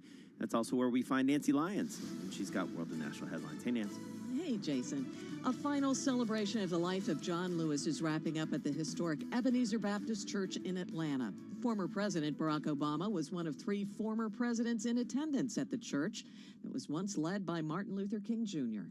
I've come here today because I, like so many Americans, owe a great debt to John Lewis. Today's funeral follows a week of memorial services.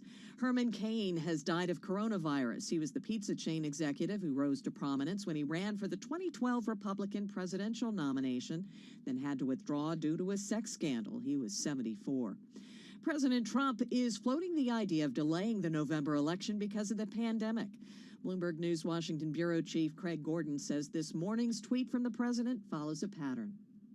I think there's a lot of fear that Trump will do everything he can to sort of muddy the waters so that come Election Day, it's confusing at best and perhaps indecisive at worst.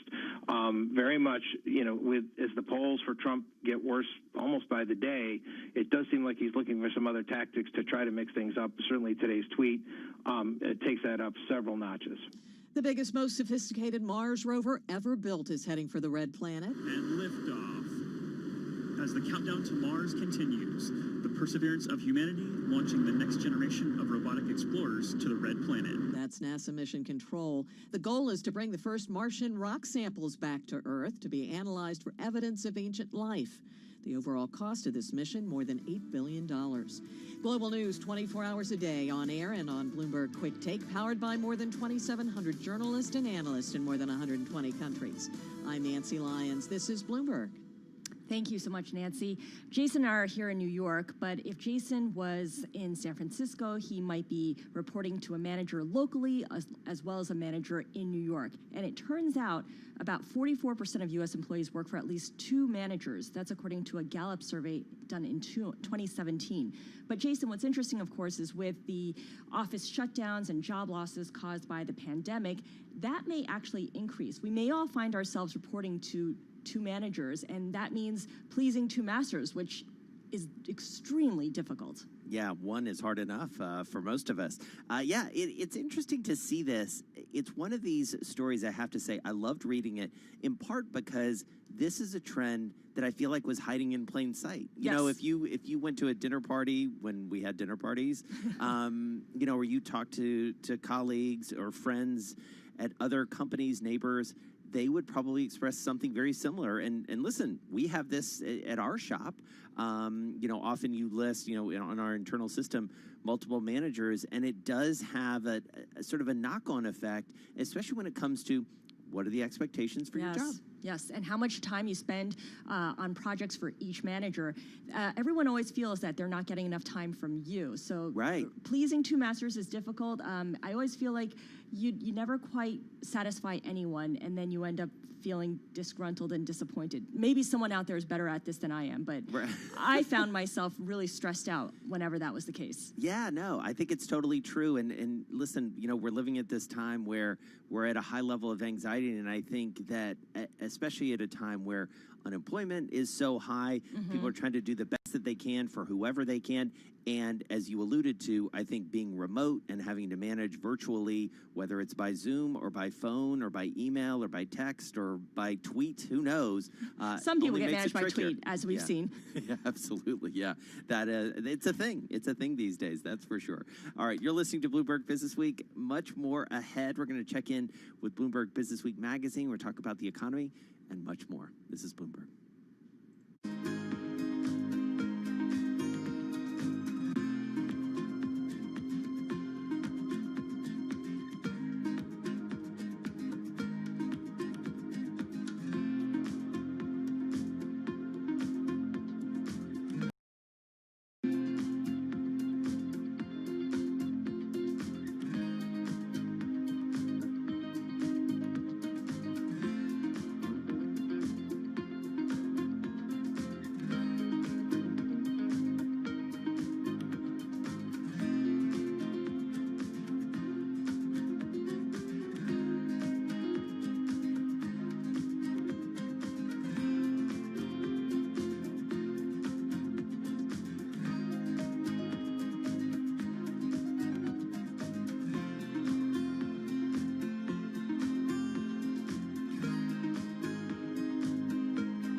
Markets, headlines, and breaking news 24 hours a day at Bloomberg.com, the Bloomberg Business app, and at Bloomberg Quick Take. This is a Bloomberg Business From Flash. Bloomberg World Headquarters, I'm Charlie Pellet. 9-point loss right now in the S&P 500 index, down 30. NASDAQ pushing higher by 60, up 0.6%. The Dow down 191. That is a drop of 0.7%. To put these numbers in context, massive recovery for the U.S. stock market. At the worst level of the day, the Dow had been down 547, down 2%. S&P had been down 54, lower by 1.7%, but right now looking at a 10-point loss in the S&P. Stocks pairing losses as gains in big tech companies ahead of earnings tempers concern over a slow economic rebound. A third day of falling bond yields has sent financial shares slumping. Among some of those financial names, JP Morgan Chase down 2.9%, Citigroup down 3.5%, Wells Fargo now lower by 4.4%. 10-year yield 0.54%. Gold is down 0.9%, $19.53 the ounce, and West Texas Intermediate crude down 2.7%, $40.17 a barrel. Going to be very busy after the closing bell. Lots of high-profile tech earnings. Facebook up now by 0.4%, Apple up 1.1%, Amazon up 1.4%, and Alphabet, parent of Google, up by 0.8%. I'm Charlie Pellet. That is a Bloomberg Business Flash. All right, Charlie, thank you so much. Well, this is a story that everyone's excited about, I have to say. Just couldn't wait to get into this with this gang. Chris Palmieri wrote the story. It's canceled college sports games could cost ESPN millions. He's our LA bureau chief, my fellow chief out on the West Coast. He joins us from the City of Angels. Joel Weber, the editor of Bloomberg Business Week, he joins us from Massachusetts. And Joel, I mean, I just wanted to sink my teeth into this. I've been obsessively thinking about this, just in the sense of the economic implications of no sports. And as you have said many times, every story is a business story. Yeah, and it's especially true for sports right now. And, look, like we all are suddenly living in this world where we're craving, or at least I'm craving sports content. Same. And baseball got going, might see a false start there. We're about to see NBA start today. But what Chris Palmieri did such a great job with this story, it really just looks at the worldwide leader, that being ESPN in the sports world. And what it really reveals is how important college football is for ESPN's bottom line. And college football seems to be really in flux right now, and that might have big implications not only for ESPN, but obviously its parent company, Disney. Chris, what were you able to find out? It's obviously ESPN huge in sports, but I just didn't realize how big, in particular, college. They took a big bet about 10 years ago to try to get as many of these conferences exclusively. So they launched these networks, the ACC network, the SEC network, the Longhorn network. Last year, more than half of all college football viewing was done on one of these ESPN outlets. Their streaming service, ESPN Plus, has it. Obviously, they run games on ABC as well. College game day, hugely important to a lot of Americans Saturday mornings. So, this is a big business for them, billion-dollar business, and it's totally up in the air. I just can't believe that there are 10 different channels for college games at ESPN. That just, it's stunning. I mean, I actually watched cable television yesterday. That's several page downs on your on your remote control. I also watched hockey last night on cable, which was really surreal. There's piped in fan noises and everything. One thing that struck me though is hockey, basketball, they're doing the whole bubble thing, right? College sports, can you do a bubble? And if you can't, let's just go with the idea that you could. There isn't one commissioner, is there? There isn't one league that can set the rules. It's kind of like all these different leagues, different conferences setting their own rules. Yeah, big difference between that and professional sports. And one of the things, to your point, that we're starting to see, and we'll see if this continues to be the trend, but the professional sports that have played in that bubble in Orlando, the NBA and Major League Soccer, seem to be having less trouble than Major League Baseball, which is out on the road. And college has been trying to adapt sort of a hybrid model. A few of the conferences have reduced their away games, essentially. They're only going to play teams in their conference, maybe one other game, but that still involves travel. And so it remains to be seen. I think it's going to be a lot more pressure for the colleges if some of these players start to test positive, parents are involved, it's going to be a tug of war.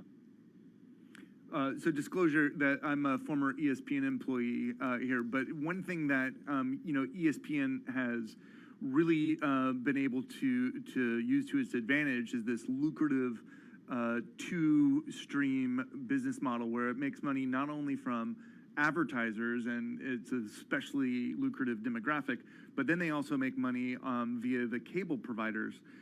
And Chris, I think one of the things that you hit on in your reporting here is both the advertising as well as the cable revenue is ultimately at risk here. And so paint a picture of like exactly how much money we're talking about here, and how ESPN's attempting to navigate the moment. Well, the advertising is the biggest immediate hit because you cancel the game and then you had some ad spaces that were sold. That's about roughly $3 billion in revenue for the ESPN empire. But as you said, the bigger number is this $10 billion a year in fees that come in from everybody paying their cable bill every month. That's a longer term hold. It's sticky. But there was some news today. Comcast just said they are going to refund people's monthly bills for their regional sports networks. These are Chicago, Philly, local channels that broadcast, and particularly the baseball games because their season has been cut so dramatically. And so this is what we've been following this story for months. How is this sort of model, this ecosystem, as people call it, going to hold, or is it going to break? People paying their cable bill. The cable companies pay the networks pay the leagues. Nobody wants to upset that wonderful little system that they've got. But after months without sports, it's starting to crack. Well, and Chris, you went exactly where I was going to go next, and it's a very personal thing. I'm a huge college football fan. I grew up in the South. I love SEC football. I tune into the SEC network all fall. But I have to say, college football is one of the only reasons we still have cable at this point. And it sounds like, based on your reporting, the kicker to your story, I'm not alone in hanging on to that and not hanging on to it if there's no college football. Well, everyone's been thinking about their spending on cable because of Netflix and all the other wonderful streaming sources. UBS Securities did a survey. They said 14% of customers would cancel their cable if there was no college football. So, that's a pretty big hit. And the problem with that for the networks is you cancel and then you're done, right? It's not like an ad that gets canceled. Right. You've lost a subscriber for years. And so that's, what we've seen in COVID is there have been ongoing trends, pressure on the cable bundle, and this has really accelerated these trends. So huge surge in people watching streaming and higher, much stronger cuts in the pay TV customers. All right, we're going to leave it there. It's a terrific story. I know Scarlett and I both just devoured it when we saw it come across this morning. Chris Palmieri wrote it. The story, canceled college sports games could cost ESPN millions. It's online on the Bloomberg right now. It'll be in the new issue of Bloomberg Business Week magazine coming out later this week. Our thanks to Chris, as well as to Joel Weber, the editor of the magazine, Scar. Are you really serious about maybe cutting the cord? Yeah, totally. 100%. Have you looked into what alternatives you're going to seek out? Because that's really complicated. I mean, you need to get a spreadsheet out to figure out what you want to sign up for. It's funny. It was one of the pandemic assignments to my sons was basically like, just map it out. Like, what do you need? Like, put in all the streaming. Hulu, you can get some live sports when live sports become a thing again for a certain package. But I have to say, even piling in, at first glance, even piling in a bunch of the streaming services and folding in Spotify and things like that, it's still cheaper than Dish or cable. How much is your cable bill? Like $180 or something. Oh, I have you beat. Mine is like $230. Yeah, it's crazy. I mean, if you break it down, there's a lot of room for improvement, to say the least. You're listening to Bloomberg Business Week.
From Bloomberg World Headquarters, I'm Charlie Pellet. We move into the final hour of trading on this Thursday, July 30th. We've got stocks trading mixed, S&P off session lows, NASDAQ 100 index higher, NASDAQ advancing as well. Apple, Amazon, Alphabet, Facebook all scheduled to report results just about 1 hour from now after the close of trading.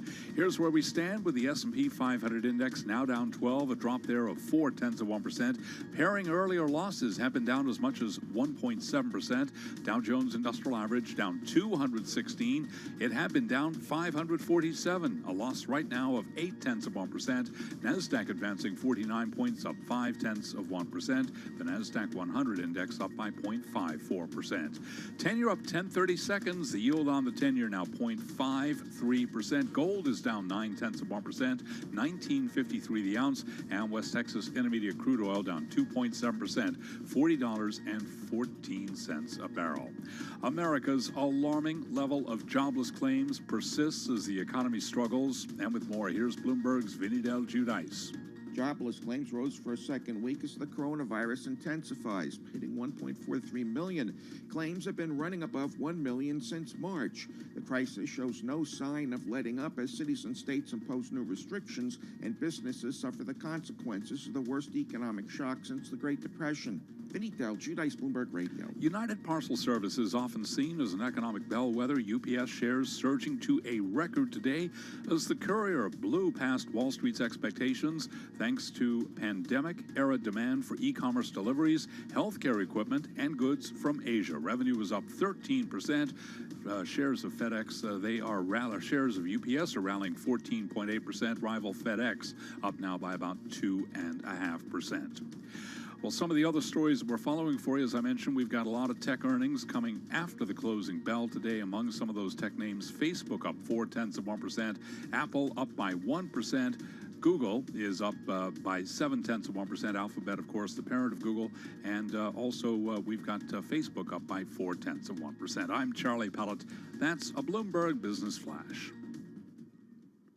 This is Bloomberg Business Week with Carol Masser and Jason Kelly on Bloomberg Radio. All right, let's talk a little Business Week economics and continue our series that we inadvertently are doing today, Scarlett, talking with people who asked questions of Jay Powell yesterday from Bloomberg. There are a lot of them. There are a lot of them. We are happy to be joined by Katerina Saraiva, Federal Reserve and economics reporter for Bloomberg, joining us on the phone from Houston. And Katerina, great to talk to you. I know it's a busy week. Talk to us about what we heard, didn't hear, and the reaction by investors to Jay Powell yesterday. Hi, thanks so much for having me on. So it was, it was a press conference and a Fed meeting that, in some respects, was what people were expecting. There was not much news in terms of new policy action that came from it. They, of course, left rates unchanged and pledged their support for the economy as we continue through the crisis.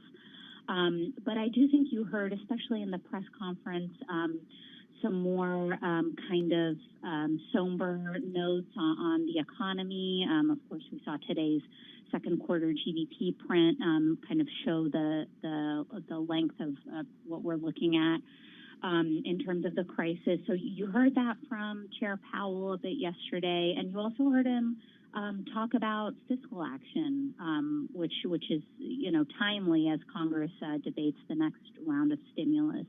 So you heard him kind of point to that as possibly calling out his colleagues there to perhaps do more. Right, and we expected him to do that. That's been something he's been pounding the table on, or in his case, gently tapping the table on for a couple of meetings now. Jay Powell doesn't pound the table. He's much more nuanced than that. One thing that I noticed was there's a note from NatWest indicating that they believe the Fed will delay a pivot to forward guidance till November. So the thinking was that this would be a wait-and-see kind of meeting, and there'd be some action to be announced in September. But if NatWest is correct, they might push that off until November. Why do you think there is this pressure to come up with something by September? Yeah, I think some of it might just be that it's kind of the what next attitude. I think it's some of that. We, of course, had a lot of activity from the Fed in the spring. There's been a bit of a lull as we kind of wait and see what happens with the economy. So I wonder if investors are kind of eager to see what more the central bank can do. And also, I mean, that would come at a time when, we're seeing this resurgence in the virus this summer. So perhaps by September, we may very well need something else. I think maybe that's why we're seeing some pressure from some investors. I think the call to maybe see that delayed until November, also makes sense. I think it's tough. I think it's really kind of week by week at this point in terms of what's going on with the economy. And so tell us how the economy looks, Katerina, from your perspective, being there in Houston. I know I ask this question every time we talk to you, but I am fascinated by this idea that you have this view from all your colleagues and from all your great work covering the Fed, but you're also in Houston, so you're talking to people locally and regionally, and we know from talking to folks across the country, this is a very different economy and a very different feel around the virus and the recovery, if there is such a thing right now, depending on where you're sitting. Yeah, absolutely. I mean, the resurgence that we've seen here, it's incredible because, of course, like everyone else or most of everyone else, Texas locked down in April. And at that point, we really didn't have the caseload that, you guys had in the New York area. So it's been interesting because we were locked down. We opened up, fairly early in May. And then, of course, mid to late June, we had this resurgence. So, we feel like we've been locked down here for many months, and there's just been no let up. I think that businesses here are having a really hard time with that. I think you kind of, some bigger businesses that probably cater to a more national clientele, like manufacturing firms here in Texas, have seen a bit of business and demand come back where we're seeing that. But I think the on-the-ground mom and pop places, are not. I mean, our local restaurants here that we love to go to, a lot of them, opened for a few weeks, but have again kind of gone to takeout only or just completely shut their doors for the time being. So, yeah, it is really stark to see here. Yeah, I can imagine. And Katerina, you were at the Fed press conference yesterday, virtually, of course, asking a question. And I know you posed a question on the Federal Reserve targeting the Black unemployment rate. And it is higher than for other ethnicities, such as whites or Asians. What kind of answer did Powell give? Did it seem like it was something the Fed has discussed at length? Yeah, I think the Fed is discussing this a good amount. I think that you've seen a lot of that, especially since Janet Yellen's tenure. It is something they talk about and are, I think, aware of. We see evidence of that in the minutes, the meeting minutes as well, when we get those. He did say that, in his mind, I think there's not a ton they can do. He kind of punted the ball, if you will, to the fiscal realm and talked about perhaps more fundamental changes in how we fund education in this country and, some of those other areas of the economy that probably Congress is better suited for.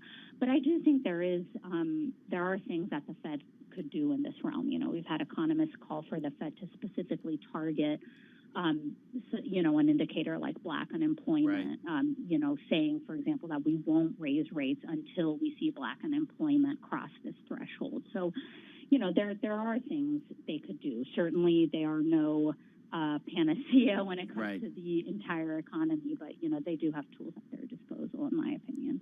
Well, and we know you've done some great reporting around that. You've talked to us about it on this program. So check out Katerina Saraiva's work at Katerina Saraiva on Twitter as well, because she's leading the way along with the Bloomberg team on a lot of these core economic issues. Federal Reserve and economics reporter joining us on the phone from Houston. Scarlett, let's head down to Washington. Speaking of the Federal Reserve, that's where we find Nancy Lyons, and she's got world and national headlines. Hey, Nancy.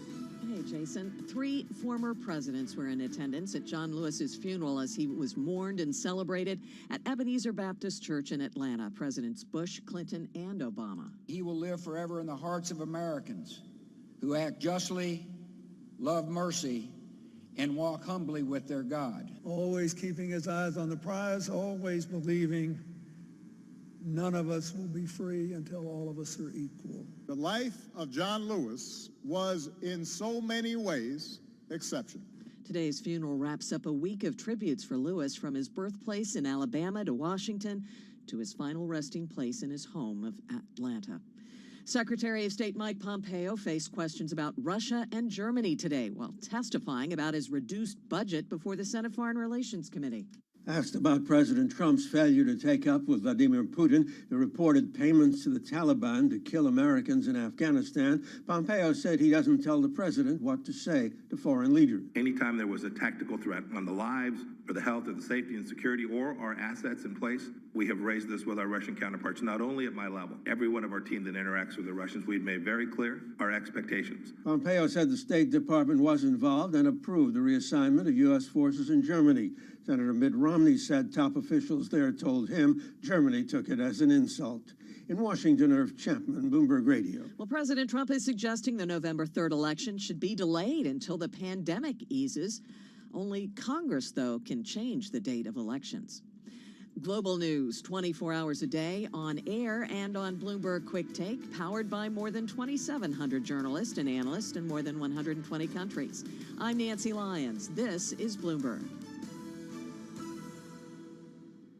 All right, Nance, thanks so much. You're listening to Bloomberg Business Week. Well, I feel like yesterday, Scarlett, maybe a little bit of optimism about baseball. Because we didn't get any announcements of anything different. Exactly. But now, news today that somebody on the Philadelphia Phillies staff testing positive. The series between the Phillies and the Toronto Blue Jays, who aren't even, by the way, allowed to play in Toronto, that has been delayed. I'm worried. I'm worried about baseball. This is another team that's gotten caught up, and up until now, the thinking was maybe it would be limited to the Marlins team and everyone else could continue with this truncated season. But if the Phillies are affected, then it's a very different ballgame. It is, and you just wonder, I mean, you wonder about the spread. You wonder about how it was transmitted, you know, whether the locker rooms and the venues come under question.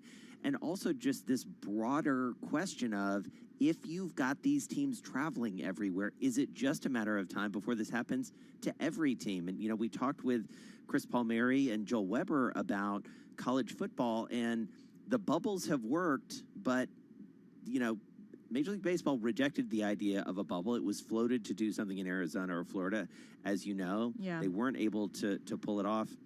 I don't see...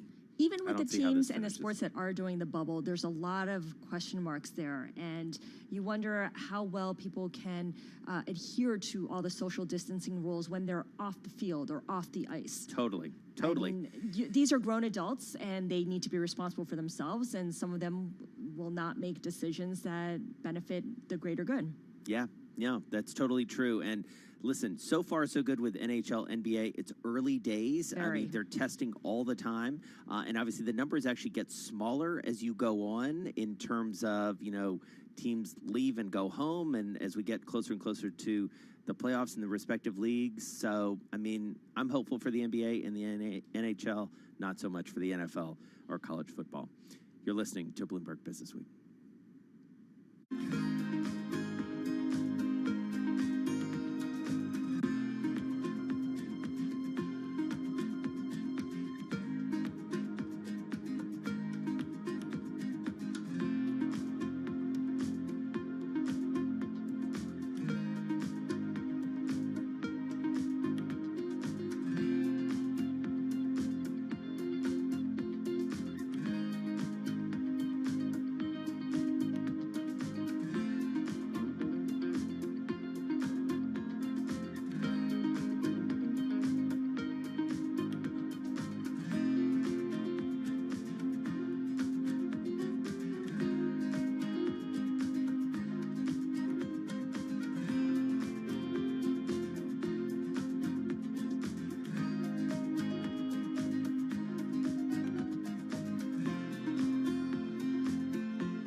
Markets, headlines, and breaking news 24 hours a day at Bloomberg.com, the Bloomberg Business app, and at Bloomberg Quick Take.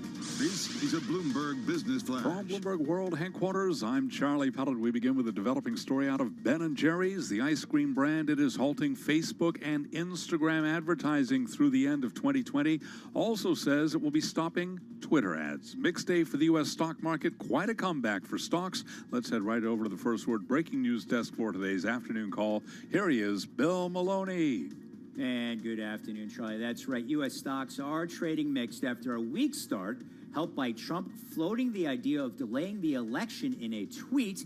Dow's currently down 232 points, was down 547. S&Ps are down 12, while NASDAQ is higher by 50. The U.S. 10-year yield at 0.54%. WTI crude futures are down 2.8%. Gold is down 18, and transports are little changed. Leaders to the upside in the Dow, Procter & Gamble and Apple, while Dow Inc. and ExxonMobil led to the downside. After earnings, PayPal, UPS, and Qualcomm all hit record highs. And in other news, Reuters reported that Chinese hackers targeted Moderna earlier this year. Houston COVID-19 hospitalizations dropped for a 9th straight day, and Zoom shares fell on a report 2 U.S. senators are pushing for a probe. Wrapping things up, some of the names pointing after the bell tonight include Google, Amazon, Facebook, and Apple. Live from the First Word breaking news desk, I'm Bill Maloney. Charlie? Okay, we thank you very much, Bill. We'll be all over those big tech earnings as they break into here live. Breaking news over your Bloomberg-type squawk, SQUAWK on your terminal. I'm Charlie Pellet. That is a Bloomberg Business Flash. All right, let's talk politics right now because in the markets today, there were a couple of things that really got investors' attention. First, of course, was that terrible print on GDP, which showed the economy contracted, 33% annualized rate. So if you were to stretch out what happened in the second quarter to the full year, it'd be a 33% contraction. And then, of course, the president tweeting that the election should be delayed or could be delayed or he wants it to be delayed. It's not really clear. He just kind of used a lot of exclamation points. But I want to bring in Wendy Benjaminson, who is our politics editor here at Bloomberg News.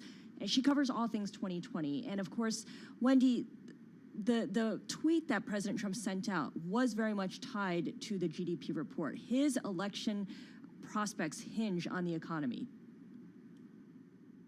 Right. It does hinge on the economy. And lately, the polls have shown that while the economy used to be the one policy area where people trusted him more than Democratic nominee Joe Biden, that's no longer the case.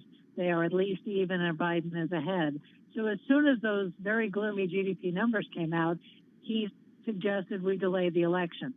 To be sure, he cannot delay the election. It takes an act of Congress, and everyone from Mitch McConnell to Nancy Pelosi has said it's not going to happen.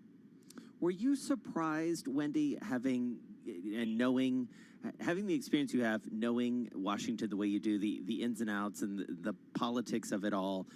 Were you surprised how quickly especially the Republicans came out against this, given how much they have fallen into line with this president in recent history? Well, yes is the short answer. I was a little surprised at how swiftly they all came out against it. That crack in his support has been widening for a little while now, sort of ever since the Republican-led states in the Sun Belt and the South began to be hit with the virus very hard. People have, and Trump's poll numbers have continued to decline. Republicans are starting to feel a little safer about contradicting the president. They contradicted him on the payroll tax, which he wanted to eliminate in the latest stimulus, and now they're finding other reasons. And it is just one of the pillars of our democracy that the election is on the first Tuesday after the first Monday in November. All has been since 1845, and there is no reason to change it in the minds of Congress. What gets my interest is how he tweeted it or what he said in the tweet. He said, with universal mail-in voting, and in parentheses, not absentee voting, which is good, 2020 will be the most inaccurate and fraudulent election in history. And then he goes on to suggest to delay the election. What is the difference between universal mail-in voting and absentee voting? Virtually nothing. Some states call it mail-in balloting. Some states call it absentee voting. In some states, they have both, and there are slight technical differences. But the difference is that he's talking about not lining up at the polling place. President Trump is setting up reasons for a possible legal challenge after the election. I'm not saying that, the Army is going to have to come in there and drag him out of the Oval Office. I'm not suggesting that. But I am suggesting that he keeps saying that mail-in and absentee balloting, which is going to become much more popular because of the virus this year, he says it's fraudulent. And so when a majority of Americans vote mail-in or absentee, and if he loses, he will be able to say, aha, that's fraudulent, I'm suing, which is also one of the things he has often done in his life as a businessman and a politician. So I think he's setting up the grounds for a legal challenge after the election. Wendy, I do want to ask you before we let you go, only about a minute and a half left here or so, some striking optics today at the funeral of John Lewis, where, of course, the well-known representative from Atlanta, full disclosure, he was my congressman when I lived in Atlanta for a time. Former Presidents Clinton, Obama, and Bush 43 all eulogizing him. There's something to be noted there, especially given the lack of response, other than, I believe, one tweet that the president made with the passing of John Lewis. Yes. Well, like him or not, Trump is the kind of person who has a personality where it's all about him. And I not in his head. I certainly don't know him or spoken to him. I know that he has been upset with John Lewis for being one of the ringleaders of the impeachment effort, and I'm sure that in his mind made it so that he didn't have to say what normal people say after someone of note dies. So yes, you had President George W. Bush there, you had former President Jimmy Carter, you of course had Barack Obama there, but you didn't have Donald Trump at the funeral, he didn't go to the Capitol to see John Lewis lie in state, and when Herman Cain died, a Republican today, of the virus, and he got it at a Trump rally, there was a very heartfelt tweet, but not a word about John Lewis. Notable. Wendy Benjaminson, thank you so much. Nice to catch up with you. Politics editor for Bloomberg joining us on the phone. Her team doing us really a fantastic job covering this very complicated already presidential race, and obviously a lot of rhetoric being tweeted around today. Yeah, we have fewer than 100 days, and it's only going to get busier. I'm glad you mentioned the funeral for John Lewis, because President Obama, as you mentioned, was there. He called for making U.S. Election Day a national holiday. I think that's a great idea, because the voting for primaries, the line was bananas. Yeah, absolutely. Yeah, and it does feel like you're seeing more and more around that movement. LeBron James also calling for that through his Good company vote. So, sports reference, there you go. This is Bloomberg.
Broadcasting live to New York, Bloomberg 1130. To Washington, D.C., Bloomberg 99.1. To Boston, Bloomberg 106.1. To San Francisco, Bloomberg 960. To the country, Sirius XM Channel 119. And around the globe, the Bloomberg Business app and BloombergRadio.com. This is Bloomberg Business Week.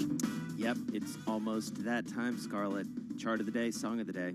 You know, I didn't psyched? even think it was chart of the day. I just asked everyone, what's next? Dave's song of the day? Song of the day, I know. Listen, it's a chart that goes along with the song of the day. I think we can agree to that. Yeah. I know Charlie Pellet's anticipating it too. He says he can never guess it. I don't know if that's true. Hey, Charlie. Yeah, well, unless it's Dancing Queen, of course. Here's what's going on. We've got 28 minutes to go ahead of the closing bell here with the Dow, the S&P, trading mixed right now. Let's get right to the numbers. I'll give you the story next. Here's where we stand. We've got the S&P down 10, drop there of 0.3%.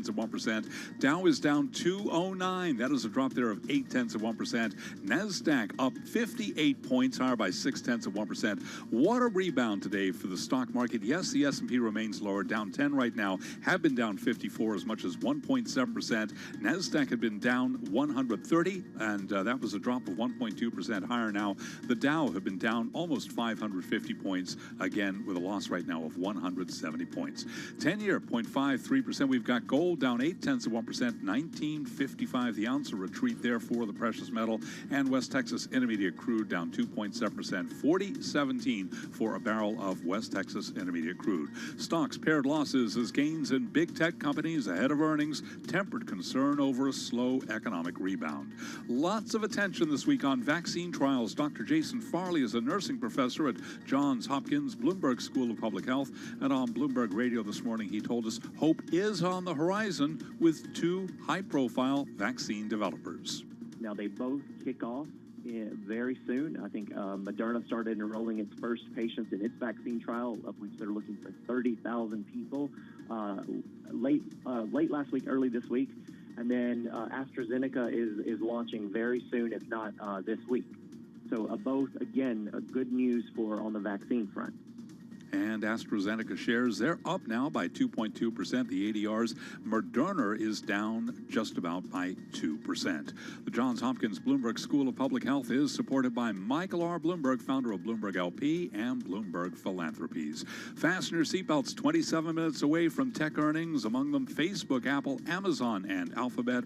Briefly checking those names, we've got Facebook up by 0.5%. They're all higher right now ahead of earnings. Apple up 1.1%. Amazon up 1.5%. Google up by 0.9%. Yes, will be all of those numbers as they break. I'm Charlie Pellet. That is a Bloomberg Business Flash. All right, Charlie, it's time. This is Bloomberg.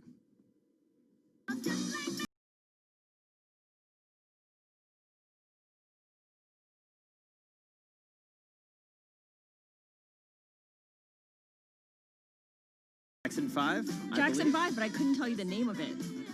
It's not ABC 1, 2, 3. Yeah. It's not that one. No, but they sang the title a couple of times in that little clip you just heard.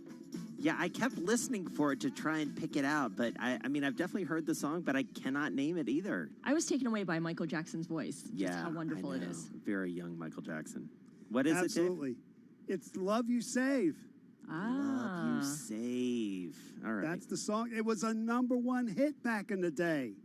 All right, can I Just make saying. a confession? I love that music, and we won't get into the whole Michael Jackson thing, but I have to say, a lot of those early Jackson 5 songs kind of sound alike. Yes, yes. I'm just saying. I kept waiting for it to break into ABC. ABC 1, 2, 3. Yeah, sorry.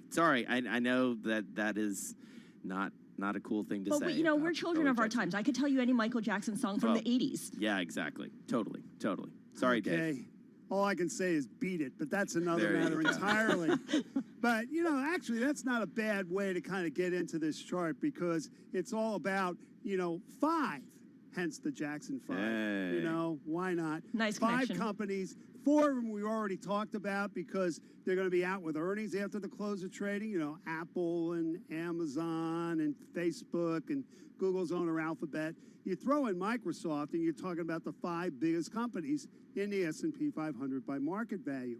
And what the chart does, based on one that I saw the other day that BCA Research put out, is show the disparity in market value changes between those 5 stocks and the rest of the S&P 500. So call them the S&P 495 if you'd like. And, you know, going back to 2015, as the folks at BCA did, you find out that as of yesterday, those 5 companies, their market value had gone up 266%. The comparable figure for the 495 other companies, just 25%. And in fact, all the increase arguably occurred in the last 4 months because when stocks were falling in February and March, you actually had less market value in those 495 companies than you did at the start of 2015. It just goes to show you how lopsided the market has been from this particular perspective.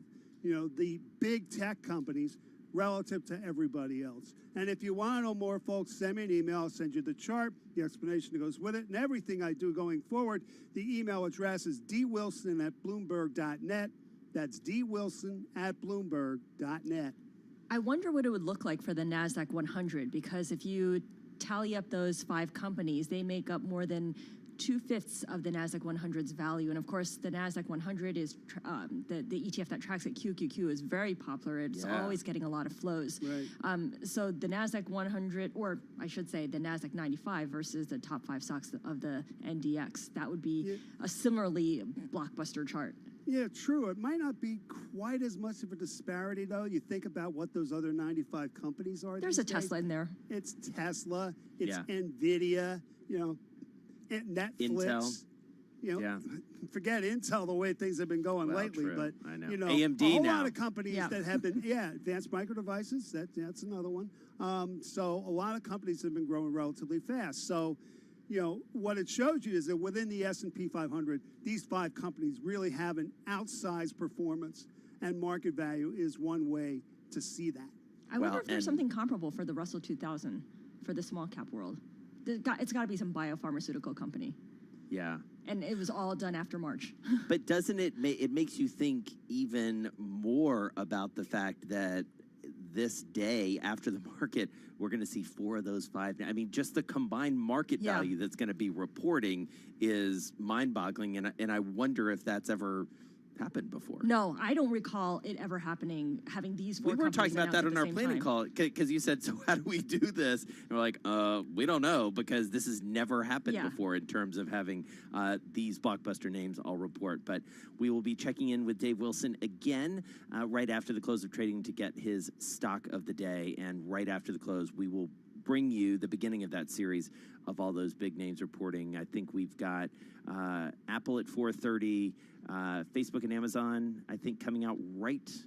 Yeah, 1 or 2 minutes after the close, and Alphabet, of course, will as well. And the big story for all of them is, or especially for Facebook and Alphabet, is advertising, the state of advertising right now, because consumers, they're under some pressure, and so are companies.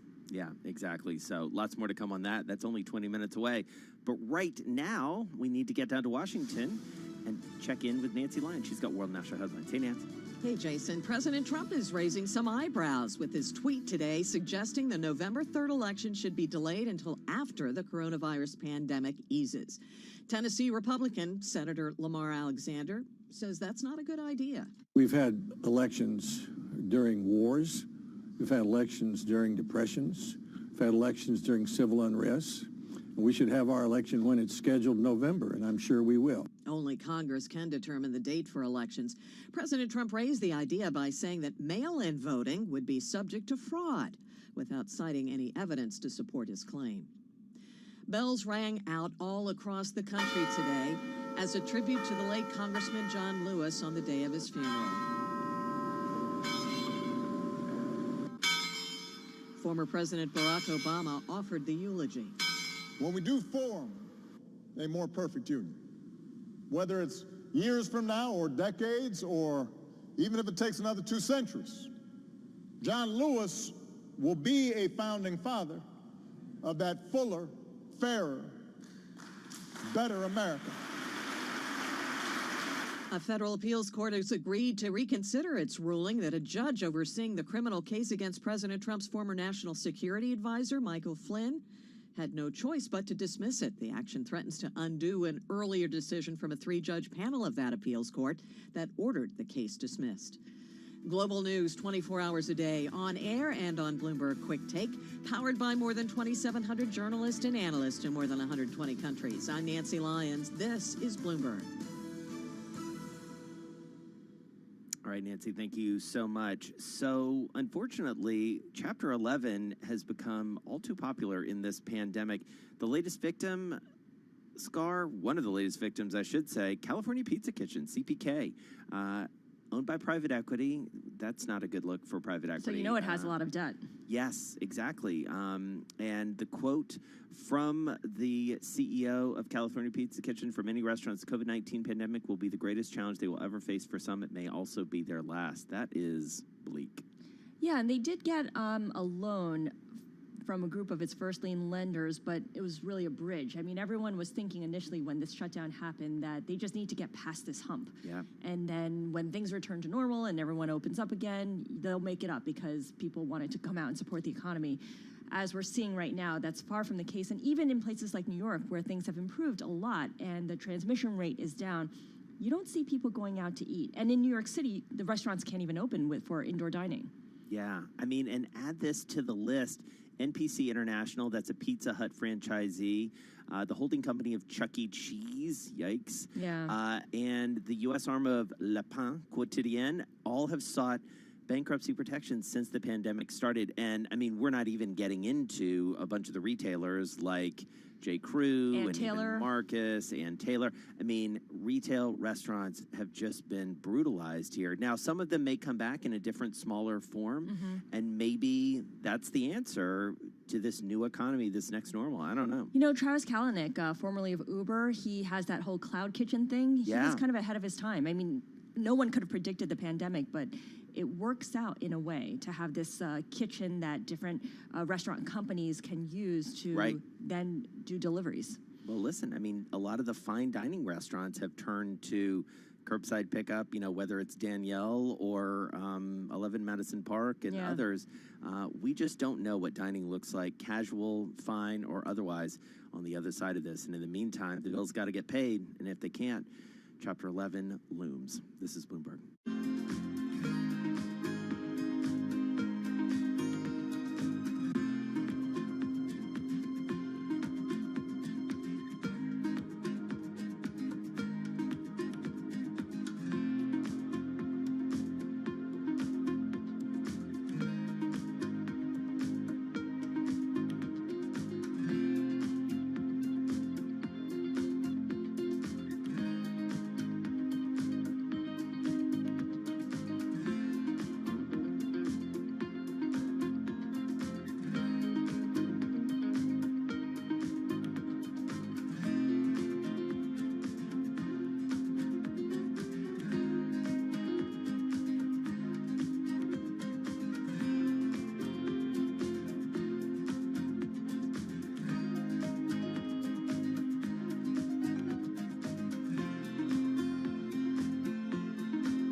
Markets, headlines, and breaking news 24 hours a day at Bloomberg.com, the Bloomberg Business app, and at Bloomberg Quick Take.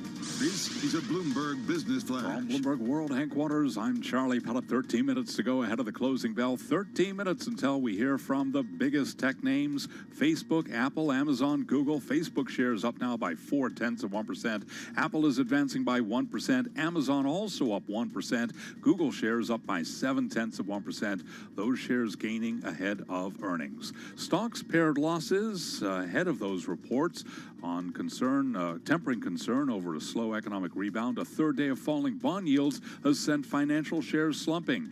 Here's where equity markets stand. S&P is down 14 points now, a drop of 0.4%. Have been down 1.7%. The Dow is down 236, down by 0.9%. Nasdaq is up 43. That is a gain of 0.4%. 10-year yield 0.53%. Gold down 0.9%, 19.53 the ounce. And West Texas Intermediate crude down 2.7%, 40.17 a barrel. Again, recapping, equities mixed. S&P lower by 13, down 0.4%. I'm Charlie Pellet. That is a Bloomberg Business Flash. I'm driving in my car.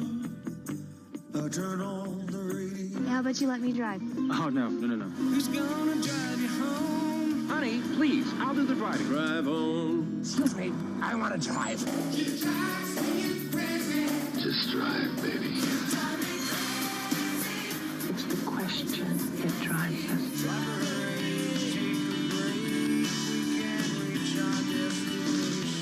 This is the Drive to the Close. That funky music will drive us till the dawn. On Bloomberg Radio.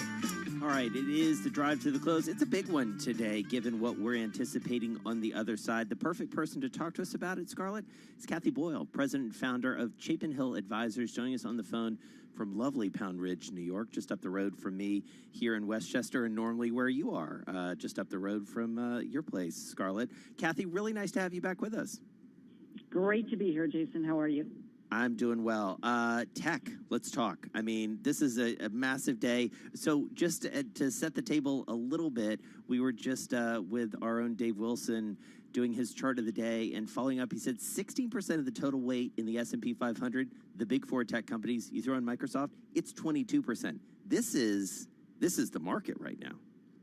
It is indeed. It's a very, very narrow market. And if these tech stocks were to correct 10%, the bottom 100 have to move up 90% just for the S&P to stay flat. Holy mackerel. Say that again. Yeah. If tech stocks, those five, FAM, right, FAAMG, if they were to fall 10%, the bottom 100 stocks in the S&P would have to move up 90% collectively in order to keep the index even. Wow, that's just stunning. Jason and I were saying that we've never had a day, or we can't remember a day in which these four companies announced earnings all at the same time, or roughly all at the same time. Apple will be reporting at 4:30. What do you think is priced in right now? I mean, everyone knows that there's going to be a slowdown in advertising. Everyone knows that Apple can't tell us very much about the iPhone 12, but what's priced in? What could cause a bit of a sell-off? Maybe not 10%, but a bit of a sell-off in some of these names. Well, almost anything, right? It's like the elephant's heading for the door, Scarlett. You know, that's what we tell people. It's like, you know, if they all go for that door at the same time and you're an ant on that glass, forget it, you're getting smashed. So this is what people don't understand. These tech stocks are also in every single large cap mutual fund. They're also in every single hedge fund. Any of the big hedge funds, the concentration in people's portfolios to these are incredible. So, you know, it could be almost anything. It could be an overall, it could be something on the Fed, right? Right now the Fed is driving this. Everybody is fear of missing out. Let's get in, let's stay in, and everybody thinks they're so friggin' smart that they're going to get out before the collapse starts to happen. And so it could be earnings, could be global, could be, you know, more China, you know, Trump. It could be almost anything that could be the catalyst. We have no volatility. The Fed is short vol, you know, and that's how hedge funds usually make money. So, you know, it really is crazy. The 495 stocks in the S&P, other than these five, are down 5%. Yeah, and I'm glad you pointed that out because, you know, we take a look almost every day at sort of what's been going on year to date. And if you look at the NASDAQ, it's up at this very moment, and obviously we're ahead of the close here, 18%. The S&P barely up, about 0.5%. Dow Jones Industrial Average down about 7.8%, give or take. This has been the story of this market. And meanwhile, just to shift gears a little bit, we have an economy, especially a small business economy, that is suffering mightily, Kathy. And you shared some statistics with us about New York City restaurants, and that really, I think, hits home for folks like Scarlett and me and you, who make our living, maybe we live out here, but we make our living in Manhattan, where Scarlett is right now. It's a bleak picture. It really is. I mean, and you think about the domino effect, right? Commercial real estate is going down the tubes. One of the sayings is stay alive until 25, you know, and I don't even know that's going to be long enough. They're talking about converting commercial real estate to condos and some kind of housing. You know, I've talked to people at large companies and they're like, I'm not going back. So, you know, I think that brings us to, you know, the domino effect across the board. Taxis are down dramatically. Uber and Lyft are up a little bit from where they were, but nothing close to what. If you don't have people walking the streets, you don't have people eating the food carts. I have one pending client with food carts, and all those guys came back out, and then the protests happened, and they got ripped off, and they went back in. So he's thinking of closing his commissary. He has enough food carts. He goes through 25,000 pounds of chicken a week. So you think about the decimatization of these businesses, you know, janitorial supplies. Why do you need to clean the facility if there aren't a bunch of employees? Food service. You know, it just goes on and on and on. And all those people are consumers, and consumer still drives this country's GDP. Ultimately, absolutely.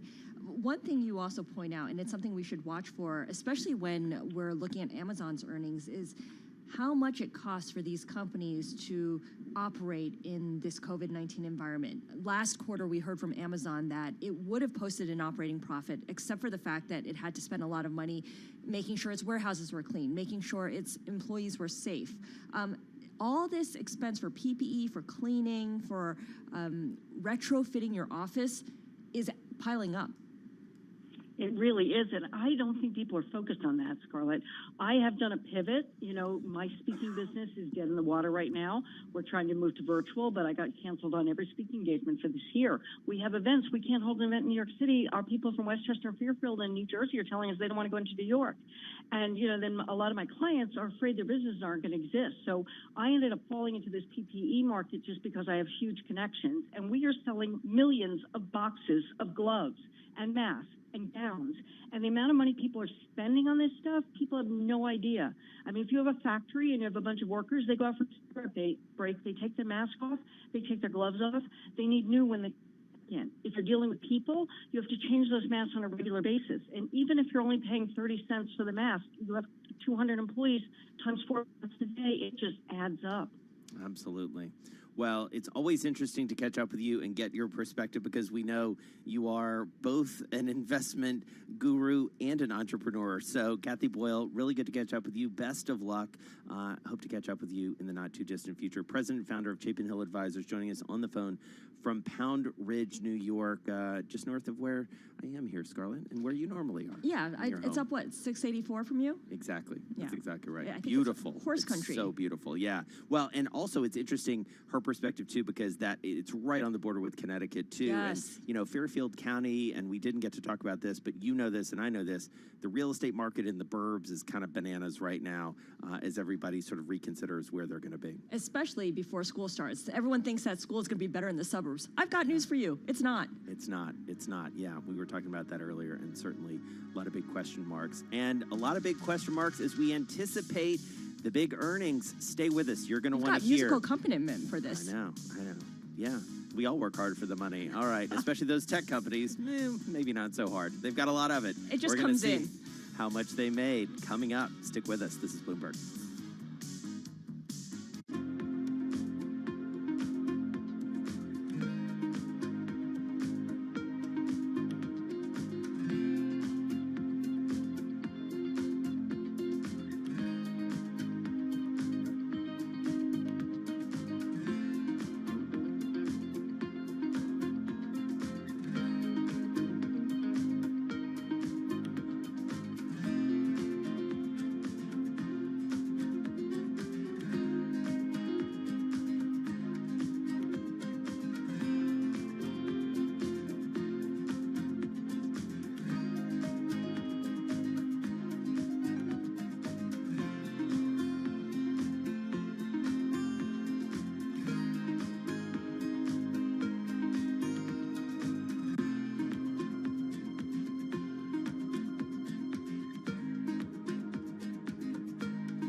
Markets, headlines, and breaking news 24 hours a day at Bloomberg.com, the Bloomberg Business app, and at Bloomberg Quick Take. This is a Bloomberg Business Flash. From Bloomberg World Headquarters, I'm Charlie Pellet. There you have it. Sound of the closing bell at the New York Stock Exchange as we wrap up trading on this Thursday, July 30th, and we are awaiting the latest numbers out of Apple, Amazon, Facebook, and Alphabet. We will have those numbers for you as they cross the Bloomberg. Turned out to be a mixed Thursday. Stocks did pair losses as gains in big tech ahead of earnings tempered concern about a slow economic rebound. A third day of falling bond yields sent financial shares slumping. Here's where we closed. S&P 500 index down 12, a drop there of 0.4%. S&P at the worst level of the morning was down 54, down 1.7%, but again finished down by 0.4%. The Dow had been down almost 550, dropped 223, down 0.8%. Nasdaq gained 44, up today by 0.4%. Nasdaq at the worst level have been down by 1.2%.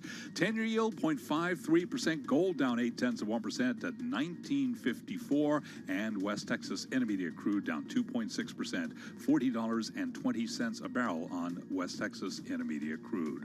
So again, we are awaiting the latest big tech numbers. Kathy Boyle is president of Chapin Hill Advisors, and moments ago, right here on Bloomberg Business Week, she talked about the importance of those big tech names. So it could be earnings, could be global, could be, more China, Trump. It could be almost anything that could be the catalyst. We have no volatility. The Fed is short vol, and that's how hedge funds usually make money. So, it really is crazy. The 495 stocks in the S&P, other than these five, are down 5%. United Parcel Service surged to a record as the courier blew past Wall Street's expectations thanks to pandemic-era demand for e-commerce deliveries. Today, we did see shares of UPS up by 14.3%, rival FedEx up by 1.9%, Qualcomm after earnings today surging by 15.2%. Again, recapping, equities mixed, S&P down 12, a drop of 0.4%. I'm Charlie Pellet. That's a Bloomberg Business Flash. Wild thing, think you move me. I got a few moves I know you'll like. Shake it through, shake it through, yeah, yeah. Folgt mal zu shaken, not stirring. Just move on up toward your destination. I can make things move without touching them. Shaking all over. Bloomberg Business Week, movers and shakers with Carol Masser and Jason Kelly on Bloomberg Radio. All right, you are listening to Bloomberg Business Week. Jason Kelly and Scarlett Fu here with you as we await the big tech earnings. Do want to bring you Gilead. That's a name we've talked about a lot here in 2020. The redhead, Scarlett, fiscal year adjusted EPS will come in at $6.25 to $7.65. The estimate there had been for $6.74. Let's take a quick look at what Gilead shares are doing. They are down a touch here in the aftermarket. Maybe expecting a little bit more. Gilead, of course, has been one of the names in focus around a potential vaccine and a lot of the work that they've been doing, actually on remdesivir, I believe. Remdesivir is their big one. Right? Yes, that's the one that so many people are hoping will be able to, along with other vaccines, potential vaccines, really address COVID. It's a HIV medication, but it seemed to be one of the early candidates and got shouted out a lot, right? Yeah, absolutely. And just taking a look at what that stock has done so far this year to give you some context, it's up about 11%. So, these names tend to sort of fluctuate a little bit depending on how optimistic folks are when you think about that.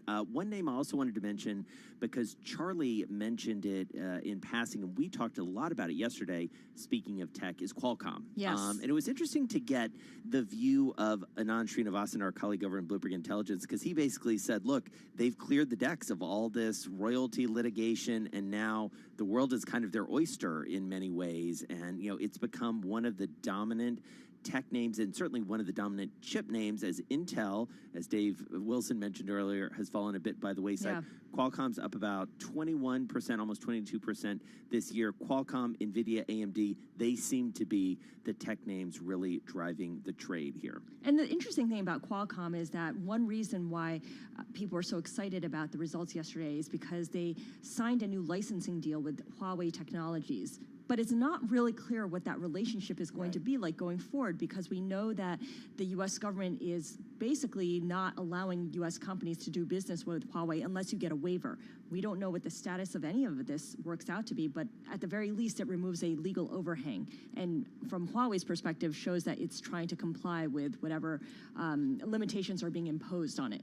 Yeah, it's rare that you have a name that is so politicized in many ways, but Huawei, that big Chinese tech company, certainly has been. Let me just bring you a little bit. Facebook just came out. There you go. What are you looking at? All right, so daily active users, 1.79 billion. That is higher than what analysts had been looking for, which was 1.74. Monthly active users also beating analyst estimates. 2.7 billion of us check in on Facebook at least on a monthly basis. 2.7 billion. It's remarkable when you think about the numbers that Twitter has or Snapchat has. Revenue for Facebook, $18.69 billion, beating analyst estimates of $17.31 billion. And ad revenue, $18.32 billion.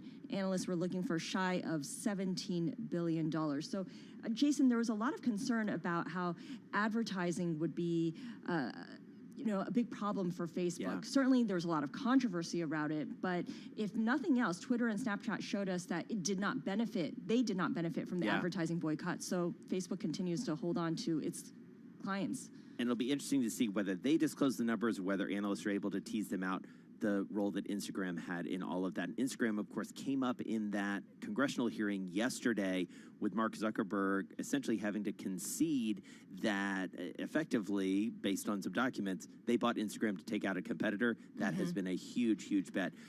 Facebook shares, we should note, are up on all of that news, up about 5.5% now here in the aftermarket. This is after gaining in regular trading, by the way. It was higher in regular trading. It's up 14% so far this year and pretty much near a record high.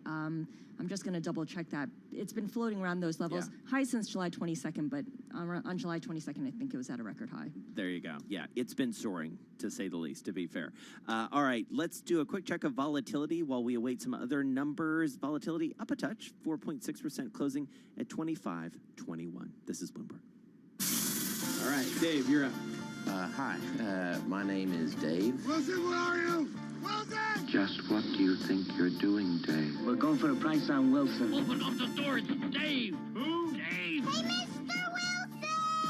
Hey, Mr. Wilson, Dave Wilson, talk to us about your stock of the day. Park National, Jason. It's an Ohio-based holding company for a dozen community banks and other businesses. Company's namesake bank began in 1908, and the holding company was founded in 1987. Park National has been listed since 1994 on the American Stock Exchange, now NYSE American. The ticker is PRK. That's Park without the A. Park National shares set a record in December 2004. They fell as much as 72% through March 2009, made back most of the loss, and then slumped again. Now, Park National has been down as much as 37% this year. The shares rallied after the company was named to the S&P Small Cap 600 index late yesterday. The company will join the benchmark before Monday's open to replace Denbury Resources, an energy producer that filed for bankruptcy. Park National's selection means funds that track the Small Cap 600 have to own shares. That prospect sent volume surging today to about 935,000 shares. That's the second busiest trading day in the stock's history. The busiest was May 28th. Now, the stock also had its biggest gain since October 2008 as it rose more than 24%. All right, Dave Wilson, thank you so much. Before we toss it to national news, just a couple notes on Amazon. Scarlett, what are you saying? Amazon's earnings and profit, or earnings and sales, beat analyst estimates. That's not a huge surprise here. What got my attention is that AWS, and that, of course, is its web services, net sales trailed analyst estimates, $10.81 billion. Analysts were looking for north of $11 billion. Amazon also, we know, spent a lot of money on COVID-19 costs. We've quantified it, or the company has quantified it, more than $4 billion. Wow. So, I mean, cleaning its warehouses, keeping its employees safe, making sure that the delivery network is not disrupted in any way. because of shortages Yeah. of manpower or delivery vehicles or any of that. A lot of attention paid to that. Stock is up about 3.5% right now in after hours. Let's head out to San Francisco. Ed Baxter's there with World National Headlines. Hey, Ed. Hi, Jason. Hey, reaction swift to the Trump tweet that he thinks he may want to delay the election for safety reasons. It comes from both Democrats and Republicans, like Trump ally Congressman Kevin McCarthy. I understand the president's concern about mail-in voting, which is different than absentee voting. But never in the history of the federal elections have we ever not held an election, and we should go forward with our election. Yeah, Mitch McConnell says election date is set in stone. Trump ally Florida Governor Ron DeSantis breaks with Trump and says Florida's ready for the election. But Bloomberg's Craig Gordon says even though it would take a congressional law change and the idea actually sounds laughable. My advice would be take him seriously, even though we put a question mark at the end and it was kind of made it sound like amusing. There's sort of like a 7 stages of grief when you're dealing with Donald Trump, where it sort of starts with like a question mark and amusing, and the 7th stage is, he's trying to sign a bill that makes this happen. And former President Barack Obama, at the ceremony to celebrate the life of Congressman John Lewis, took the opportunity to say every American should be registered to vote and that Election Day should be a national holiday to make sure people have the opportunity to vote. Even as we sit here, there are those in power who are doing their darndest to discourage people from voting. And said that the Lewis legacy should carry on. America was built by people like them. America was built by John Lewis's. Present among the dignitaries, Presidents Clinton, Bush, and Obama. Mr. Trump chose not to attend. Virus, Florida reported a record number of deaths among residents for the 3rd straight day. In San Francisco, I'm Ed Baxter. This is Bloomberg Radio. All right, Ed, thank you so much. Well, all eyes, at least virtually, on Silicon Valley just down the road from Ed Baxter right now, Scarlett, as we start to get the big tech earnings. What's the thing that's catching your eye, especially now that we have both Amazon and Facebook? Anything emerging for you? For Amazon, it's the outlook. Amazon sees third quarter net sales at a minimum of $87 billion, up to $93 billion. The analyst consensus is for $86.5 billion. So that is better than expected. And in terms of costs, how much money Amazon is spending in this COVID environment, it tallied it up. It was more than $4 billion in the second quarter. It's going to drop in the third quarter, this current quarter, to about $2 billion, which is interesting. I guess once you've started to spend some of it and you've retrofitted some of your offices, then you no longer have to continue paying into that. Perhaps that's part of it. And another thing that came out of the hearing yesterday, of course, was the accusation that Amazon is piggybacking off of what it sees in its role as an umpire for its marketplace and stealing or preempting sales from its clients. Amazon saying third-party sales grew faster than first-party sales in the quarter. Yeah, it's interesting. I mean, the timing of all of this is so interesting. You almost can't make it up in the idea that these guys go before Congress virtually again yesterday. They take a lot of heat from both sides of the aisle in many cases. And here they come with these earnings, blockbuster earnings, and investors basically are like, yeah, we heard that stuff yesterday, but we're good with this. Yeah. Like, let's buy some more shares, because both of those names trading, Amazon and Amazon and Facebook both trading up. I'm also keeping an eye on Alphabet as well. Those numbers not out yet.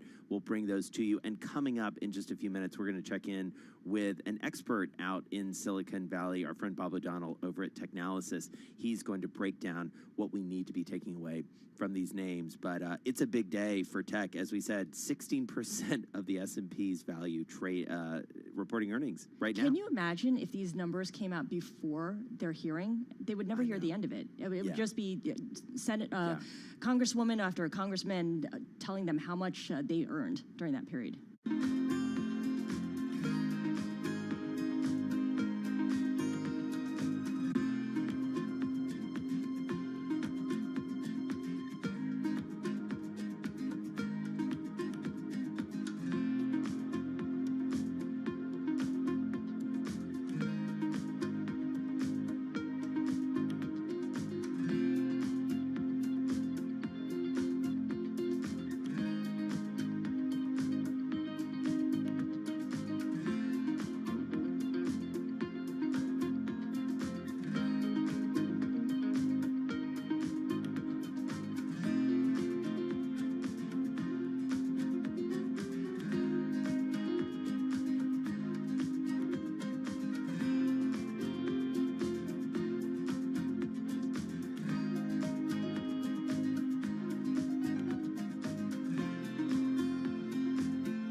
Markets, headlines, and breaking news 24 hours a day at Bloomberg.com, the Bloomberg Business app, and at Bloomberg Quick Take. This is a Bloomberg Business Flash. From Bloomberg World Headquarters, I'm Charlie Pellet. Earnings, fast and furious, big names. Alphabet, parent of Google's second quarter revenue, excluding traffic acquisition costs, $31.60 billion. Estimates there, 30.45. Those numbers breaking. We will have more on Alphabet coming up for you in just a moment. Facebook shares jumping after revenue topped estimates. Second quarter revenue, $18.69 billion. Estimates, $17.3 billion. Shares up by about 5.5%. Also out after the bell, Amazon second quarter net sales, $88.9 billion. Estimates there, $81.24. Shares up by roughly 4.5%. We're covering tech for you after hours. We've got stocks moving higher, at least for NASDAQ today. We did have the S&P 500 index declining. Looking at the S&P, down 12 points today, down by 0.4%, have been down 1.7%. NASDAQ up 44, a gain there of 0.4%. The Dow up down 225, a drop of 0.9%. 10-year up 11.30 seconds. The yield now 0.53%. Gold down 0.9, 19.53 the ounce, and West Texas Intermediate crude down 2.4%, $40.30 a barrel. I'm Charlie Pellet. That's a Bloomberg Business Flash. All right, Charlie Pellet, thank you so much. Well, fast and furious indeed. Just repeating some of those Alphabet headlines. Parent company of Google, second quarter revenue ex-TAC, as they say, $31.6 billion, beating an estimate of $30.45. And the second quarter EPS, Scarlett, coming in at $10.13. That's a big beat. The estimate there had been for $8.27. So much to get to here. Luckily for us, we have Bob O'Donnell. He is president and chief analyst at Technalysis Research. He's drinking from the same earnings fire hose we are. Bob, really nice to have you back with us. You're seeing it all in real time. What's the most? Is there a mini trend that's emerging here? I mean, everyone's beating at least so far, and investors seem happy. That's my initial takeaway, and I know it's a genius insight. Yes, very well said. Look, you had to expect that we were going to see very strong growth from an Amazon based on all the dependence we've all had on online retailing as well as cloud computing. So that was pretty much the slam dunk, it seemed to me. Google also seemed and expected to be pretty good because of their growing cloud business and, of course, of advertising. A few question marks there were about Facebook because of the advertising, the companies who were protesting against the boycott. Amazon. Yeah, straight up boycott. Yeah, the boycott. That clearly didn't have an impact. Maybe it will have something in this following quarter. They made mention of that in their forecast. And the big question mark, frankly, is really going to be Apple because they don't necessarily participate in some of the same things that these other folks do. But look, the bottom line is we've seen this consistently now. The pandemic has proven to be incredibly enlightening to a lot of people about how dependent we are on technology. Now, of course, there's good and bad sides to that. From a pure business perspective, however, it's obviously good. And we're seeing all of these big tech names, we saw it last week with Microsoft as well, are clearly benefiting from the dependence that we all have on technology. And I don't see that going away anytime soon, to be honest with you. I'm just looking at the numbers crossing on the Bloomberg terminal, and every number that's out there is basically at least matching the consensus estimate, if not beating it. And another one just to add there is Alphabet to buy back up to $28 billion of its Class C capital stock. It's got a lot of cash on hand, and why not buy back its own shares? I mean, if anything, you could argue that it's a little expensive to buy it, but obviously the company doesn't think so. Jason pointed out something interesting, Bob, which is that these companies are doing so well, but there's so much controversy around it. Investors don't seem to mind the fact that there's controversy. It's almost as if, despite the controversy, they'll continue bidding it higher. For the congressmen and congresswomen who were interrogating all these companies yesterday, do these numbers, do these results, do these blockbuster gains give them more reason to go after them harder? I think they're going to use that as an excuse. I think, we did see a couple of very interesting and pointed questions towards a couple of those CEOs yesterday. And I think those factors remain regardless of the financial numbers, to be honest with you. But clearly they're going to use this and say, look at these kinds of numbers. And it just highlights, again, how dependent we have all become on them, and therefore the amount of influence that they have. And I think if we get to a question of, is that too much influence, and is that some of the question marks and the issues that they want to address, then yes, I think they're going to use these numbers against them in that particular regard. So what do you worry about here? And what's interesting, Bob, is I think as obsessed as we all rightly are with these names, you know, just before these numbers were coming out, Scarlett and I were also talking about Qualcomm. And, you know, and when you take this broad look at tech, which I know you do, you sort of have to factor in those types of names too. And there is a shifting landscape. Absolutely. Qualcomm, AMD, you know, there are a number of these big techs, NVIDIA, chip guys. There's a lot of very interesting, you know, companies that don't get as much attention as focus, but are absolutely critical to all of these tech products. You know, Qualcomm is doing the modems that are going to be in all the 5G phones, including we expect that will happen from Apple. Next week, Samsung is expected to introduce more 5G phones. All kinds of developments happening on that front. So it's a broad-based growth opportunity for those who want to, you know, who are really tracking the tech market, because these things are getting embedded into more and more of our devices. We're seeing semiconductors, of course, going into cars as well. Right. We see all these services being attached and connected to all these devices that we're buying. So again, that our whole world is becoming very much dominated by these tech names, and that, I think, is part of why we're seeing the concerns that were raised yesterday in those hearings, and I'm sure are going to be ongoing for quite some time. Yeah, exactly. Give me 10 seconds, 20 seconds on Apple. So the big question with Apple, I mean, we've already heard that smartphone numbers are going to be down this year, and so that's going to be a big question mark around Apple. You know, their Apple Video service hasn't had the same kind of traction I think that a lot of people thought it was going to have.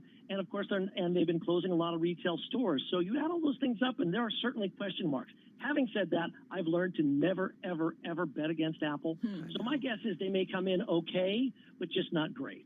Yeah, I think that's a really interesting and probably worthwhile and spot-on prediction. We're going to see that in just a few minutes. Bob O'Donnell, you are a prince. Thank you so much for spending some time with us immediately after these numbers came out. President Chief Analyst for Technalysis Research, joining us on the phone from Foster City. And for those of you listening in New York and San Francisco, watching on YouTube, Bloomberg Business Week continues right here. We're going to check in with the Dean of Columbia Business School, an old friend of the show. If you're listening on Bloomberg 99.1 in D.C., Sound On is next. Lots more to come here on this Thursday edition of Bloomberg Business Week. I'm Jason Kelly, along with Scarlett Fu. Sorry, Scar. This is Bloomberg. All good.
Broadcasting live to New York, Bloomberg 1130. To Washington, D.C., Bloomberg 99.1. To Boston, Bloomberg 1061. To San Francisco, Bloomberg 960. To the country, Sirius XM Channel 119. And around the globe, the Bloomberg Business app and BloombergRadio.com. This is Bloomberg Business Week. All right, well, you're going to hear more of these numbers, but Apple is out now and joining the chorus, gaining about 4% after beating revenue. We're going to have all those numbers. We're also going to check in, Scarlett, with the Dean of Columbia Business School, because everyone wants to know, going back to school, and also, what are you going to do for your grads and all of those things? It's a big question. It's a huge investment for anyone who sends their kid to school or who's paying their way through school. Yeah. And you got to question the return on investment at this point.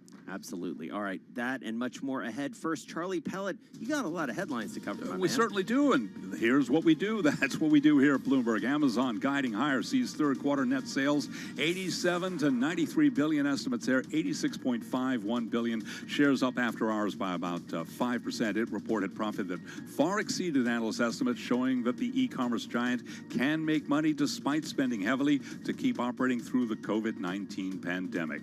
Facebook shares are up by roughly 7%. Second quarter revenue topping estimates 18.69 billion, estimates 17.31 billion. Again, shares up now by about 7%. Worth repeating those Apple headlines. Apple's third quarter revenue 59.69 billion, estimates 52.3. Again, worth repeating.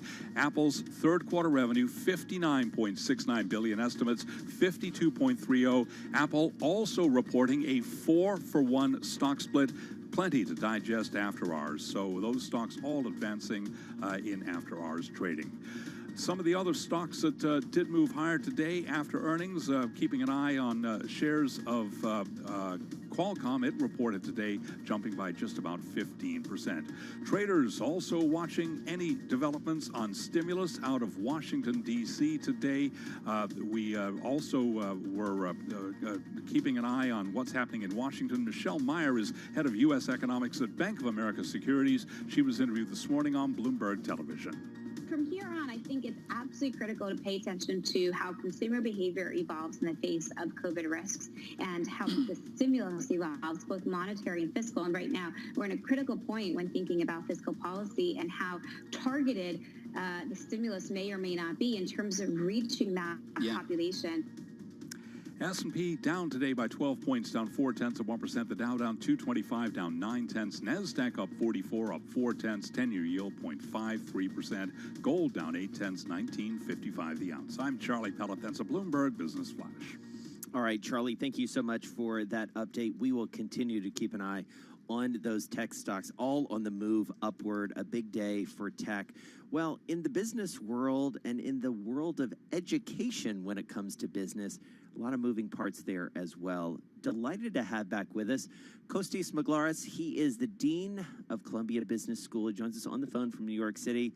And Dean Maglaris, it feels like roughly 100 years ago that we were sitting with you on your beautiful campus just there on the steps of the Low Library, catching up with you and some of your distinguished students and alum. I'll start by asking, how are you? These are uncertain times. Jason and Scarlett, thank you for having me on the show. I'm doing very well. As you can imagine, very busy these days, trying to prepare for the reopening of our campus and welcoming students in 3 short weeks for us. So it has been an intense period of preparation. But yeah, it seems like a lifetime ago when we were discussing on a sunny day in the law steps. Right, and it's going to be a very different school year when school reopens. My understanding is that your students will have the option to learn remotely or attend in person. It will be entirely up to them. What kind of response have you gotten? Is everyone opting to come in person? The majority of our students want and crave some degree of in-person interaction, ideally the maximal in-person interaction. And we're preparing for what people call high-flex teaching. That would mean that courses will be offered in a way that some people will be in person in the class with a faculty member. That would be sort of a segment of the class, let's say a third. and the other 2/3 will be zooming into the classroom, and the 1/3 that is in person will be rotating. So the majority of our classes, of our core classes for incoming students, will be offered in that modality, and we will also have, for our elective courses, I would say it will be half online, half in that high flex format. It seems that's what they desire. Okay, ladies and gentlemen, time's up for today. We wasn't too busy on your screen, but we was busy with other trades. I will speak to you tomorrow. As always, stay safe from 8 o'clock UK time. Have a great evening. Bye for now. Same time zone, so that has forced you probably to adjust when, and not just how, but when classes are offered. Tell us about that. That's an astute and good observation. Also, a lot of our new international students right now are still in some transit period, in the sense of trying to get their visas. They may have travel restrictions from their home countries. So indeed, when we start our core classes on August 20th, we will be teaching either in the morning hours or in the evening hours. So they will be teaching, let's say, 8:30 to 11:30, and then they will be teaching, roughly speaking, 6 to 9 p.m. Interesting. This will allow people from remote time zones to be able to participate if they cannot be here. We hope that by the second half of the fall semester, this